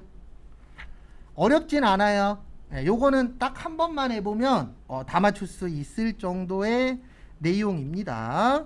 그래서 여기로 와주세요. 결산자료 입력. 몇 월에서 몇 월이에요? 1월에서 12월. 그리고 요거는 좀 알고 계십시오. 일반 감가상각비는 500번대예요. 그래서 거기 500번대 보시면은 공구와 뭐야? 기구 얼마 있죠? 60. 그 다음에 기계정치 얼마 있어요? 1200. 그 다음에 영업부는 그냥 감가상각비입니다. 그래서 차량 운반구 가서 얼마요? 200. 그 다음에 마지막에 무슨 추가? 전표 추가. 이런 거 틀리시면 안 됩니다. 그 다음에 여기로 오세요. 여기 잉여금 처분 계산서. 그래서 이익잉여금 처분 계산서 누르시고 여기 위에다가 단기 처분 예정일이 2023년 몇 월 며칠이요? 3월 15일. 그 다음에 정기 처분은 들어가 있죠? 그 다음에 여기 보시면 여기에다 넣으시면 안 돼요. 여기 보통조에다 넣으면 안 되고 그냥 현금 배당에다 넣으시면 돼요. 여기에다 넣으시는 거예요. 무슨 배당에다가요? 현금 배당에다. 현금 배당 얼마죠? 2천. 그 다음에 주식 배당 얼마예요? 2천. 그 다음에 우리 이거 외웠죠? 이익준비금은 현금 배당의 몇 분의 몇? 10분의 1. 그리고 우리 헷갈릴까봐 거기 적어놨잖아요. 몇 프로? 10%. 그래서 얼마요? 200. 그 다음에 사업확장적립금 얼마요? 500. 그러니까 오늘 틀렸어. 괜찮아요. 이 정도는 우리 할 수 있잖아요. 그리고 제일 중요한 거 이렇게 하고 나가면 빵점입니다. 여기 위에 무슨 추가? 전표 추가. 요거 꼭 눌러주셔야 돼요. 근데 이게 문제가 하나 있어요. 전표 추가 눌렀죠? 여기에 전표 추가 눌렀는지 떠요? 안 떠요? 안 떠요. 그래서 헷갈리시면 한 번 더 누르세요. 그러면 요렇게 떠요. 이미 있다고. 그러면 그때 뭐 누르면 돼요? 아니요 누르면 돼요. 왜냐면 여기는 안 떠요. 그래서 확인할 수 있는 방법 중에 하나가 무슨 추가 한 번 더 누르시라고요? 전표 추가 누르시면은 요렇게 이미 있다. 또 얘 눌러도 상관없어요. 참고로 얘 누르면은 얘가 알아서 예전 거 지우고 새로운 거로 다시 분개해요. 그래서 이거는 여러 번 눌러도 상관이 있다 없다? 없다. 참고하시고. 여기에서 조심하셔야 되는 게 여기에다 넣어야 돼요. 보통주에다 넣으시면 안 돼요. 현금 배당이면 현금 배당, 주식 배당이면 무슨 배당이요? 주식 배당. 그래서 우리 현금 배당은 미지급 배당금이라 그랬죠. 그 다음에 주식 배당은 뭐라 그랬죠? 미교부 주식 배당금.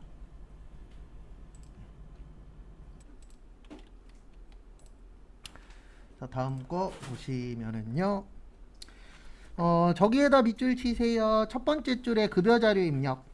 그 다음에 두 번째 줄에 원천징수 모여 이행 상황 신고서. 그래서 뭐뭐 들어가야 되는지 지문에 항상 줘요. 그래서 그거 잘 봐주시고요. 일단은 여기 먼저 가야죠. 원천징수에서 무슨 자료 입력이요? 급여 자료 입력. 눌러주시고 그 다음에 급여 자료 입력의 핵심은 여기입니다. 무슨 공제요? 수당 공제 누르시고 그 다음에 거기 보시면 수당 등록 및 공제 항목은 불러온 자료 무시하고 아래 자료 따라 입력하며 사용하는 거 이해는 불호 체크하고 원천징수 이행 상황 신고서는 매월 작성하며 이의만 시의 급여 내용만 반영하고 환급 신청은 하지 않기로 한다. 그래서 일단 기본급은 상여는요? 부, 직책, 부, 월차, 부, 식대, 당 회사는 현물 식사를 별도로 제공하고 있죠? 그러면 부. 그 다음에 이렇게 넣는 거예요. 비과세 부일 때는 밑에다가 과세. 그 다음에 뭐요? 식대. 이렇게 넣으면 됩니다. 왜냐면 밥 따로 주면 안 된다 그랬잖아요. 뭐만 줘야 된다고요? 돈만. 그래서 넣는 방법은 요 밑에다 과세로 넣으면 돼요. 그래서 이거 많이 물어보세요. 여기를 과세로 바꾸면 안 돼요 그러시는데 안 바뀌어요. 네. 안 뜨잖아요 과세가. 요 밑에는 누르면 과세 비과세가 뜨는데 여기 안 떠요. 그래서 어쩔 수 없이 과세일 때는 부로 바꾸고 밑에다가 뭐 넣어주시는 거라고요? 과세로. 그 다음에 자가운전 보조금. 당사는 본인 명의의 차량을 업무 목적으로 사용한 직원에게만. 그 다음에 실제 발생된 거 주면 안 된다 그랬죠? 그래서 여. 그 다음에 야간 근로수당. 올해 들어 5월부터 업무 시간에 추가로 근무하는 경우인데 쭉 보시면 마지막에 저기에다 밑줄 치세요. 비과세 요건. 그럼 결론은 이거 뭐란 얘기예요? 비과세란 얘기죠. 그래서 둘 다 여여. 그 다음에 다 됐죠? 확인하시고 이거 몇 월 달 거예요? 5월 달. 며칠이요? 31일이라고 거기 있어요. 지급일에. 그 다음에 2만 시죠? 그래서 기본급 얼마예요? 180.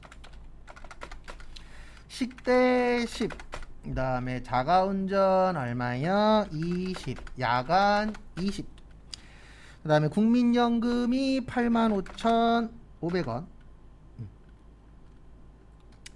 그 다음에 건강보험이 얼마예요? 59,280원. 그 다음에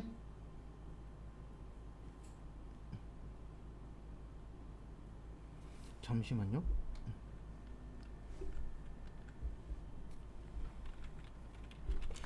장기요양 얼마예요? 6,820원. 그 다음에 고용보험 얼마예요? 15,200원. 그 다음에 그 다음에 소득세 얼마예요? 17,180원에 1,710원. 그래서 여기가 맞나 틀리나 여길 봐주세요. 여기 차인지 금액이 얼마 나와야 돼요? 211431. 그 다음에 다음 것도 보시면은요.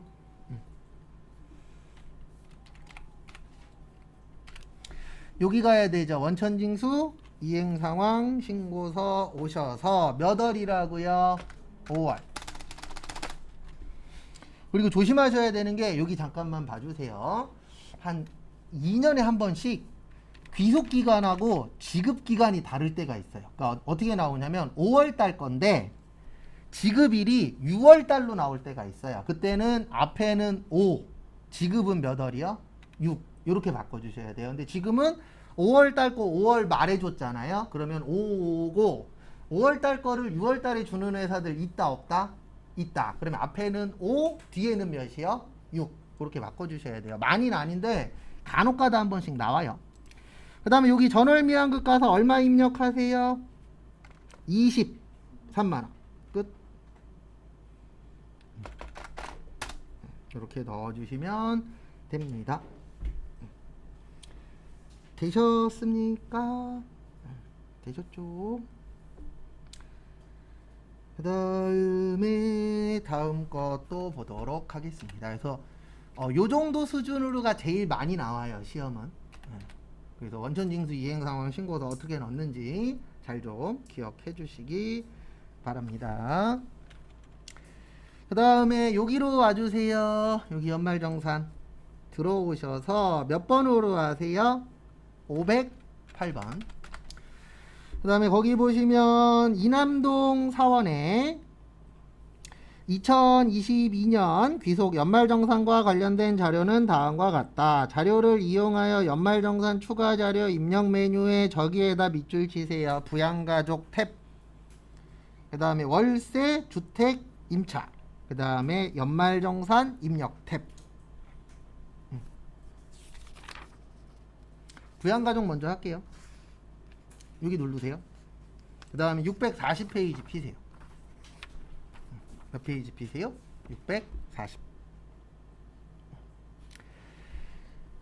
그 다음에 거기 보시면 이렇게 해주시면 됩니다. 일단 본인은 맞고요. 그 다음에 여기 김광환님 장모님이라 여기가 2번이에요. 우리 부모님은 1번입니다. 배우자의 부모님은 몇 번이에요? 2번이에요. 또 거기 보시면은 2번 양도소득, 그 다음에 거기 기타 소득 금액 얼마죠? 100만 원이죠. 우리 기타 얼마까지 된다 그랬죠? 기타 소득 300까지. 얼마까지요? 300. 그래서 몇 세 이상? 60세 이상. 근데 어차피 100만 원까지는 뭐가 나오든 다 되는 거예요. 왜냐면 제일 작은 금액이 얼마였죠? 100만 원이었죠. 그래서 100만 원 이하야 그러면 무조건 되는 거예요. 그 다음에 100만 원 넘어가면은 해당 사항이 있냐 없냐 그거 잘 보시고. 그 다음에 여기 배우자 최연수 양도소득 금액 얼마죠?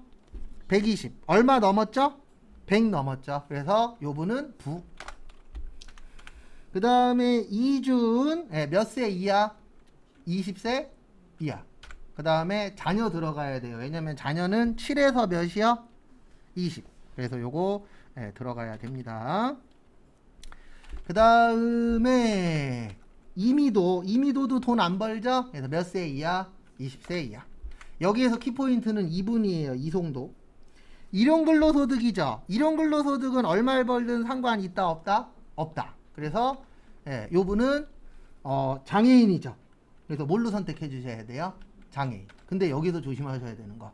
여기 누르세요. 거기 뭐라고 되어 있어요? 국가 뭐요? 유공자. 국가 유공자니까 몇 번? 2번. 이거 안 바꿔주시면 틀려요. 여기에서 키포인트는 장애인 고치는 겁니다. 그리고 일용직 근로소득은 거기에 얼마가 나오든 무조건 되는 거예요. 왜냐면 일용직은 무슨 과세라고요? 분리과세. 그 다음에 로또 당첨금도 얼마든 상관 있다 없다? 없다. 요번 시험에 잘하면 로또 관련된 거 나올 수도 있어요. 왜요? 최근에 로또 난리 났었잖아요. 2명 당첨됐을 때. 맞죠? 그래서 아마 최근에 당첨되신 분들 중에 2명 당첨된 다음에 20명 당첨됐나? 그랬잖아요. 20명 당첨됐을 때 5억인가 받았고, 그 다음에 저기 2명 당첨됐을 때 세금 띄고 한 70억 정도 받았어요.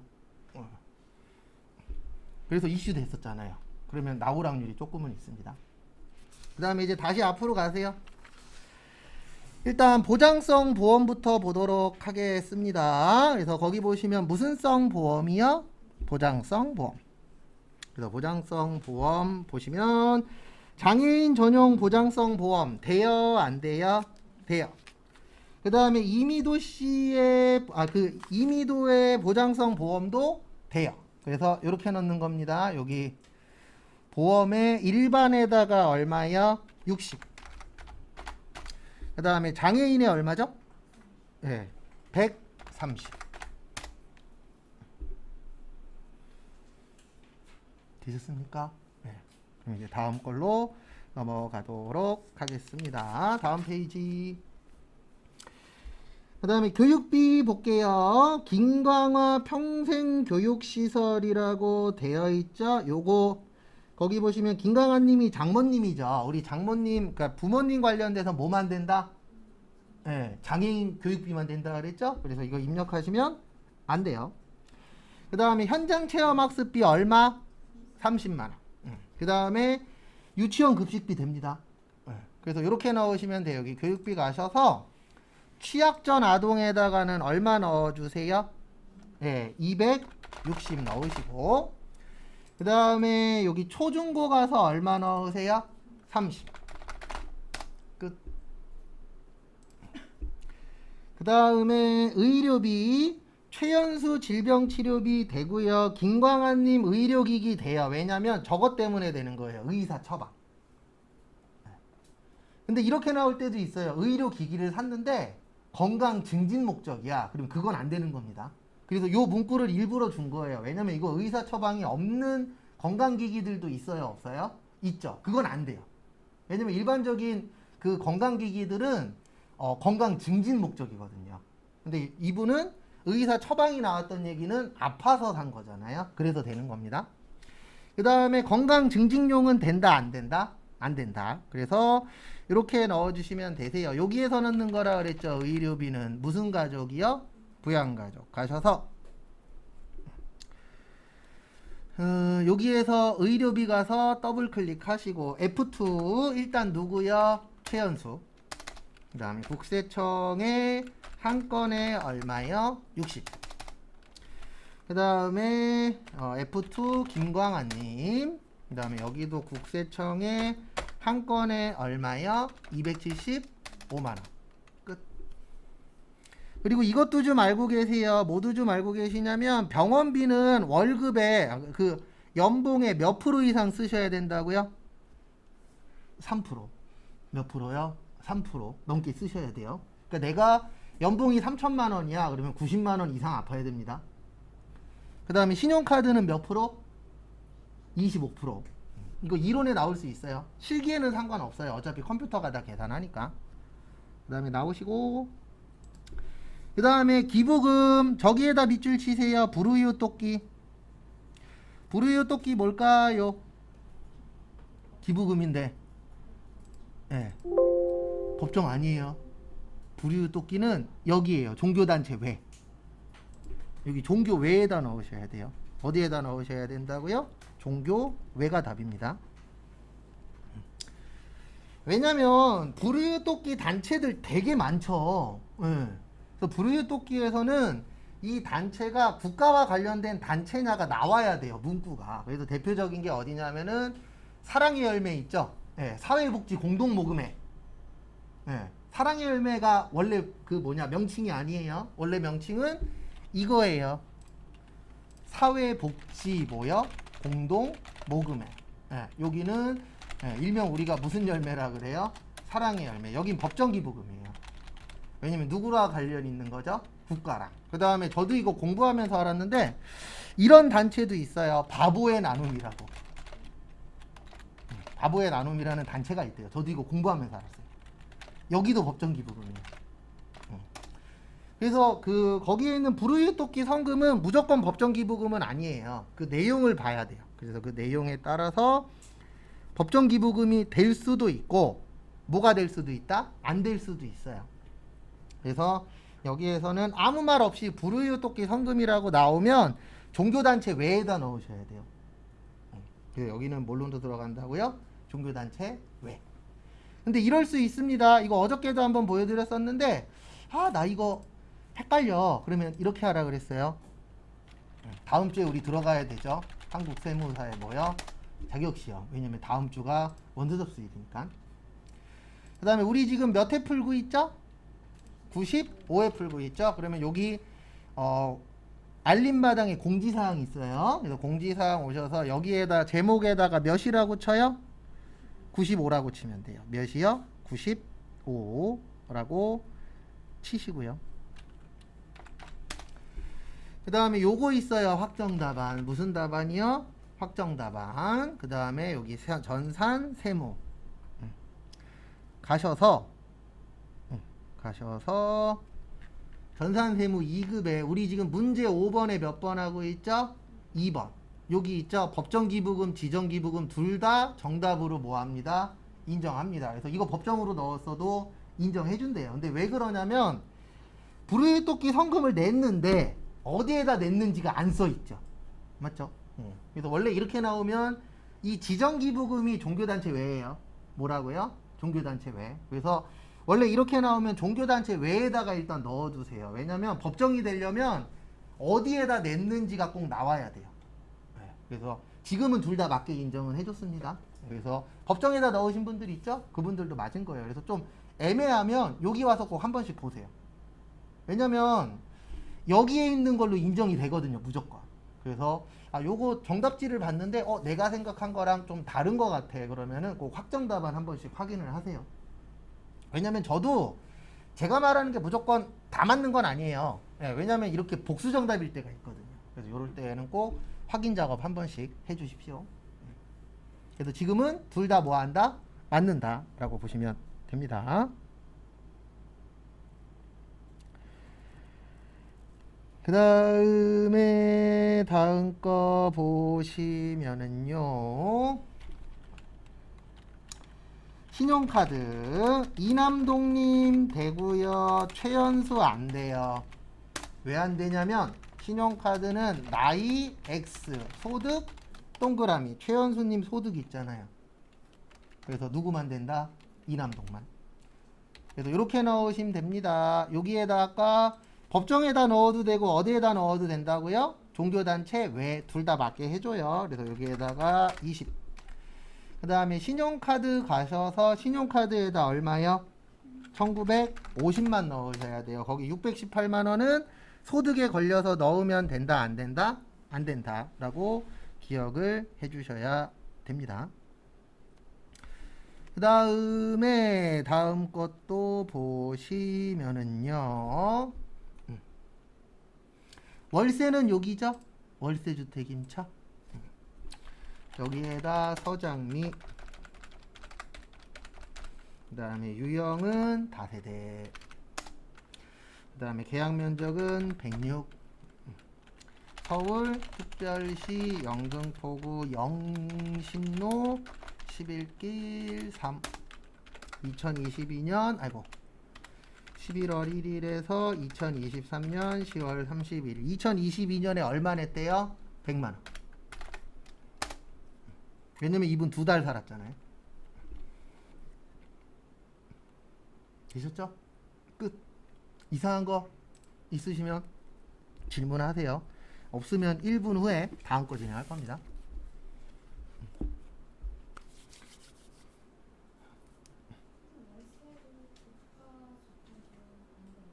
어떤 거요?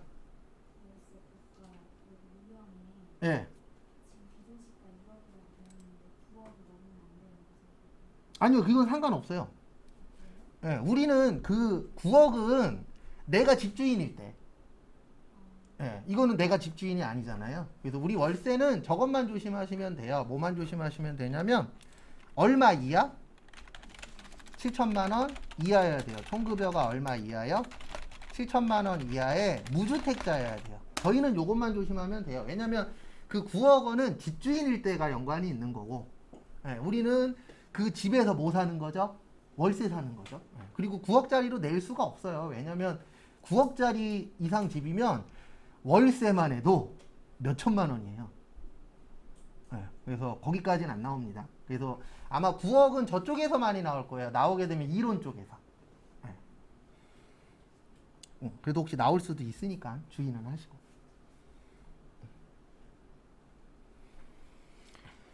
그러면 다른 질문 없으면 어저께 풀던 거 피세요. 네. 요거 피시면 됩니다. 한 번 더 보여드리면 그 40회로 되어 있는 거 있죠?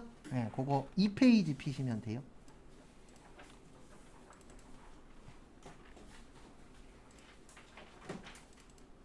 그래서 제가 어저께 메일로 보내드렸고 저번에 다 오셨을 때 예, 드렸어요. 다. 그래서 여기 들어오시고 그 다음에 세팅을 좀 잡아야 돼요. 예, 그래서 옛날 거는 되도록이면 그 동영상 보시면서 푸세요. 왜냐면 이게 엉뚱한 것도 예, 연결이 될 수가 있어서. 그래서 저희 지금 요구할 차례예요. 백기남씨 2페이지에. 그리고 나눠드린 유인물 2페이지. 누구 할 차례라고요? 백기남. 그래서 여기 눌러주세요. 여기 사원 등록. 사원 등록 눌러주시고 그 다음에 102번. 이 번호는 솔직히 상관없어요.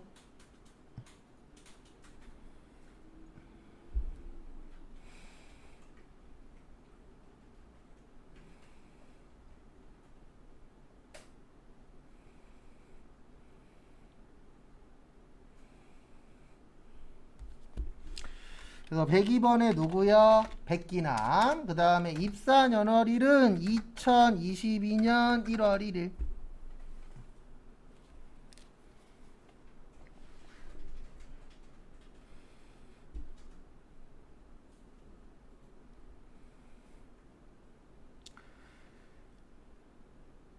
여기까지 되셨죠? 네, 그 다음에 이제 여기로 와주세요. 여기 연말정산 오셔서 여기 밑에다가 100 몇 번이요?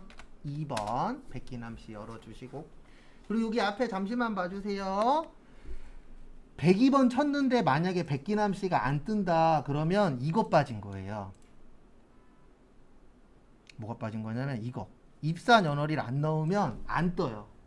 그래서 꼭 입사연월일 넣어주셔야 돼요. 연습용으로 내가 연습하는데 연말정산에서 안 떠 그러면 99% 얘가 빠진 거예요. 그리고 얘 넣었는데도 안 돼 그러면은 프로그램 껐다가 다시 들어와 보세요. 그래도 안 되면 삭제하고 다시 넣으세요. 이거는 프로그램 문제일 수도 있어요. 간혹 가다가. 근데 퍼센트지는 한 1% 전후고 대부분 입사연월일 안 넣어서 안 뜨는 경우가 제일 많아요. 그리고 지금 넣을 건데 의료비 넣을 때 우리 다른 사람이 없잖아요. 다 백기남씨로 넣으세요. 의료비 넣으실 때는. 그래서 지금부터 시간 1시 5분까지 드릴 테니까 한번 거기 백기남씨 거 넣어 보십시오. 그 전에 다 하시면 같이 볼 거예요. 그래서 한번 해보세요.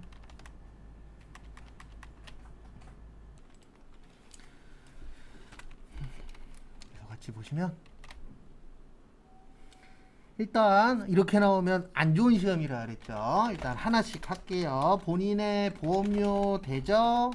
의료비도 돼요. 기부금 안 돼요. 동창회는 친목단체잖아요. 그래서 안 되고 신용카드 되죠. 그래서 이렇게 이름으로 나오면 하나씩 하세요. 여기 보시면 일반에 얼마요? 56. 그 다음에 의료비는 여기에서 하는 거죠. 부양가족. 그래서 의료비 가셔서 F2 본인 선택해 주시고 국세청장 한 건에 350. 3자가 안 들어가. 그 다음에 기부금 안 되고 신용카드 가서 얼마요? 1200. 그러면 본인 끝. 그 다음에 배우자 의료비 되고 신용카드 돼요. 왜 되냐면은 거기 지문의 두 번째 줄에다 밑줄 치세요. 기본공제 대상자에 해당. 기본공제 대상자에 해당한다라고 나오면 돈하고 나이는 신경 쓰지 말란 얘기예요. 돈하고 나이는 신경 쓰지 말고 내용에만 신경 쓰라는 뜻입니다.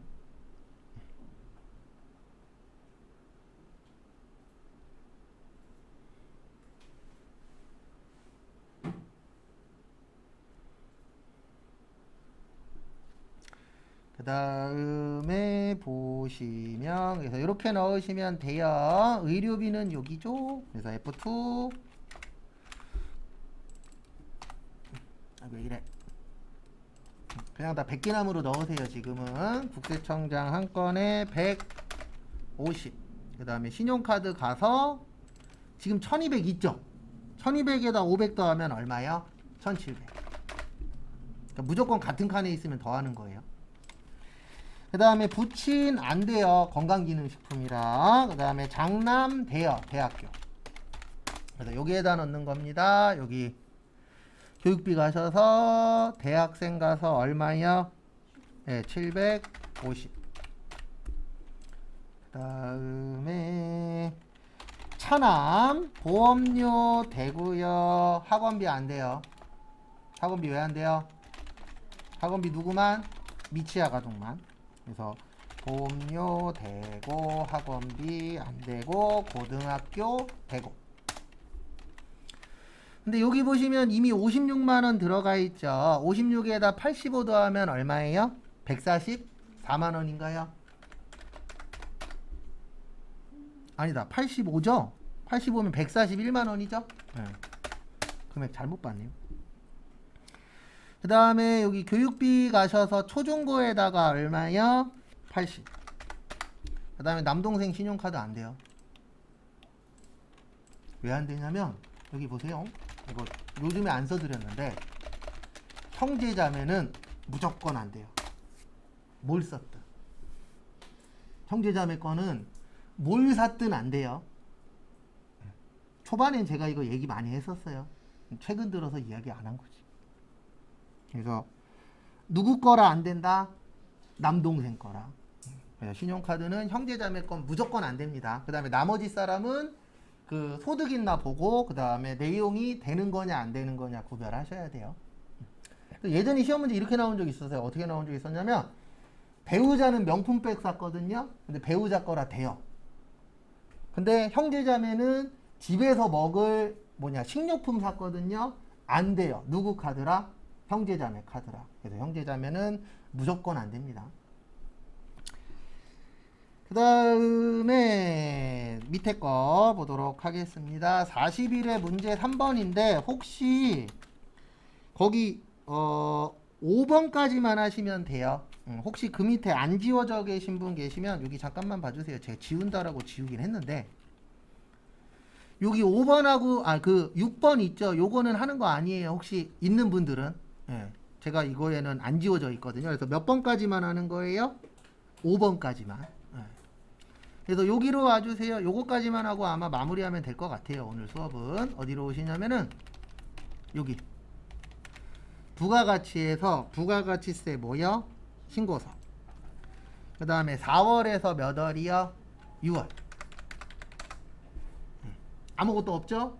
이 상태에서 거기에 있는 거 넣으시고 무슨 세까지 계산하셔야 돼요? 가산세. 왜냐면 가산세 계산 시 적용할 일수 보이세요? 날짜 나오면 무조건 뭐 계산하셔야 돼요? 납부불성실 계산하셔야 돼요. 그래서 가산세까지 계산해 보세요. 그래서 일단 1시 15분까지 시간 드릴게요. 그래서 거기 부가가치세 신고서 해보세요.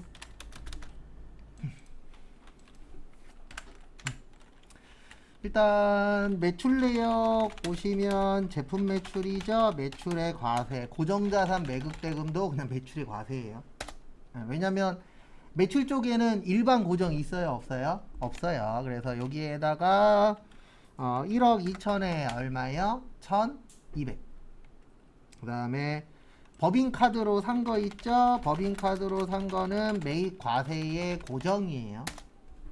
그래서 여기에다 넣으시면 됩니다. 42번. 왜냐면 비품은 몇 년 이상 써요? 1년 이상 쓰죠? 그래서 100에 얼마요? 10만. 왜 여긴지 이해하셔야 돼요. 그 다음에 예정신고 뭐예요? 노라. 그래서 매출 과세랑 매입 과세. 그래서 이렇게 넣으시면 됩니다. 33번에 1000에 100. 38번에 500에 얼마요? 50. 별건 없죠. 여기까지는 가산세 몇 개? 3개예요. 몇 개라고요? 3개. 첫 번째, 세금계산서 합계표 지연제출 가산세. 지연은 무슨 신고 누락일 때? 예정신고. 그래서 매출 과세, 매출 영세, 매입과세는 이중공제나 무슨 환급일 때? 과다환급일 때. 그 다음에 전자세금계산서 전송은 할 필요 있다 없다? 없다. 지금은 요게 걸리는 거예요. 뭐요? 매출의 과세. 그리고 전자세금계산서 없잖아요. 그 얼마 있죠? 1000만원. 그 다음에 곱하기 3 나누기 몇이요? 1000인데 솔직히 얘는 계산 안 하고 그냥 넣으셔도 돼요. 여기에다가 얼마 치면 돼요? 여기 지연제출에다가 1000만원 치면 자동 계산 나옵니다. 그래서 얼마 내시면 돼요? 3만원. 되셨죠? 그 다음에 두 번째 무슨 불성실? 신고불성실. 납부세 곱하기 10% 곱하기 감면. 납부세가 얼마 나와요? 50 나와요. 그 다음에 곱하기 10%. 그 다음에 3개월이니까 75% 감면해주죠. 몇 프로만 내면 된다? 25%.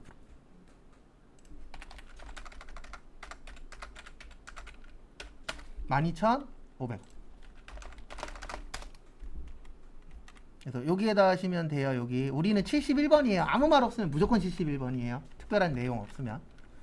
그래서 50만원에 얼마예요? 12,500원. 그래서 요거는 뭐냐면 신고는 하긴 했어. 근데 일부 빼먹었으면 71번이에요.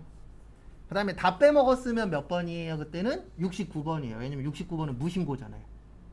근데 우리 시험은 현재까지는 99% 71번으로 나왔습니다. 참고하시고.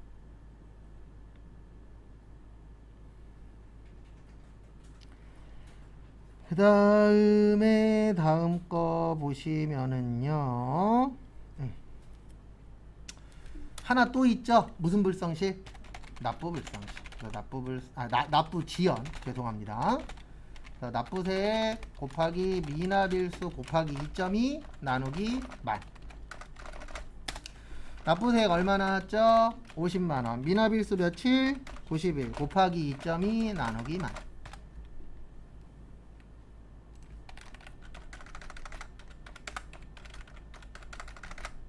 (9,900원) 되셨죠? 그래서 이렇게 넣으시면 돼요. 여기에다 50만원 9,900원 끝.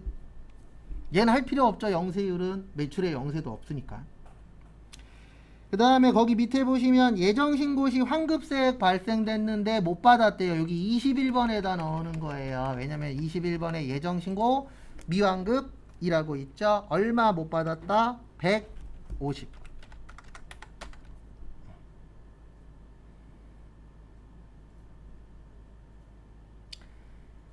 그 다음에 다음 거 보시면 전자신고세액공제 얼마요? 10,000원. 끝. 이상하신 거? 요 정도는 맞출 수 있게끔 준비하셔야 돼요. 왜냐면 요 정도면은 그냥 중간이라고 보시면 돼요. 왜냐면 가산세 나오면 중간이고, 가산세 없이 그냥 입력만 하면 되면은 하고, 가산세에서 꼬아 놓으면 중상이고, 그 다음에 입력까지 꼬아 놓을 때가 있어요. 그러면 상급이에요. 요 정도면은 그냥 중급이라고 보시면 돼요. 어려운 것도 아니고 쉬운 것도 아니고.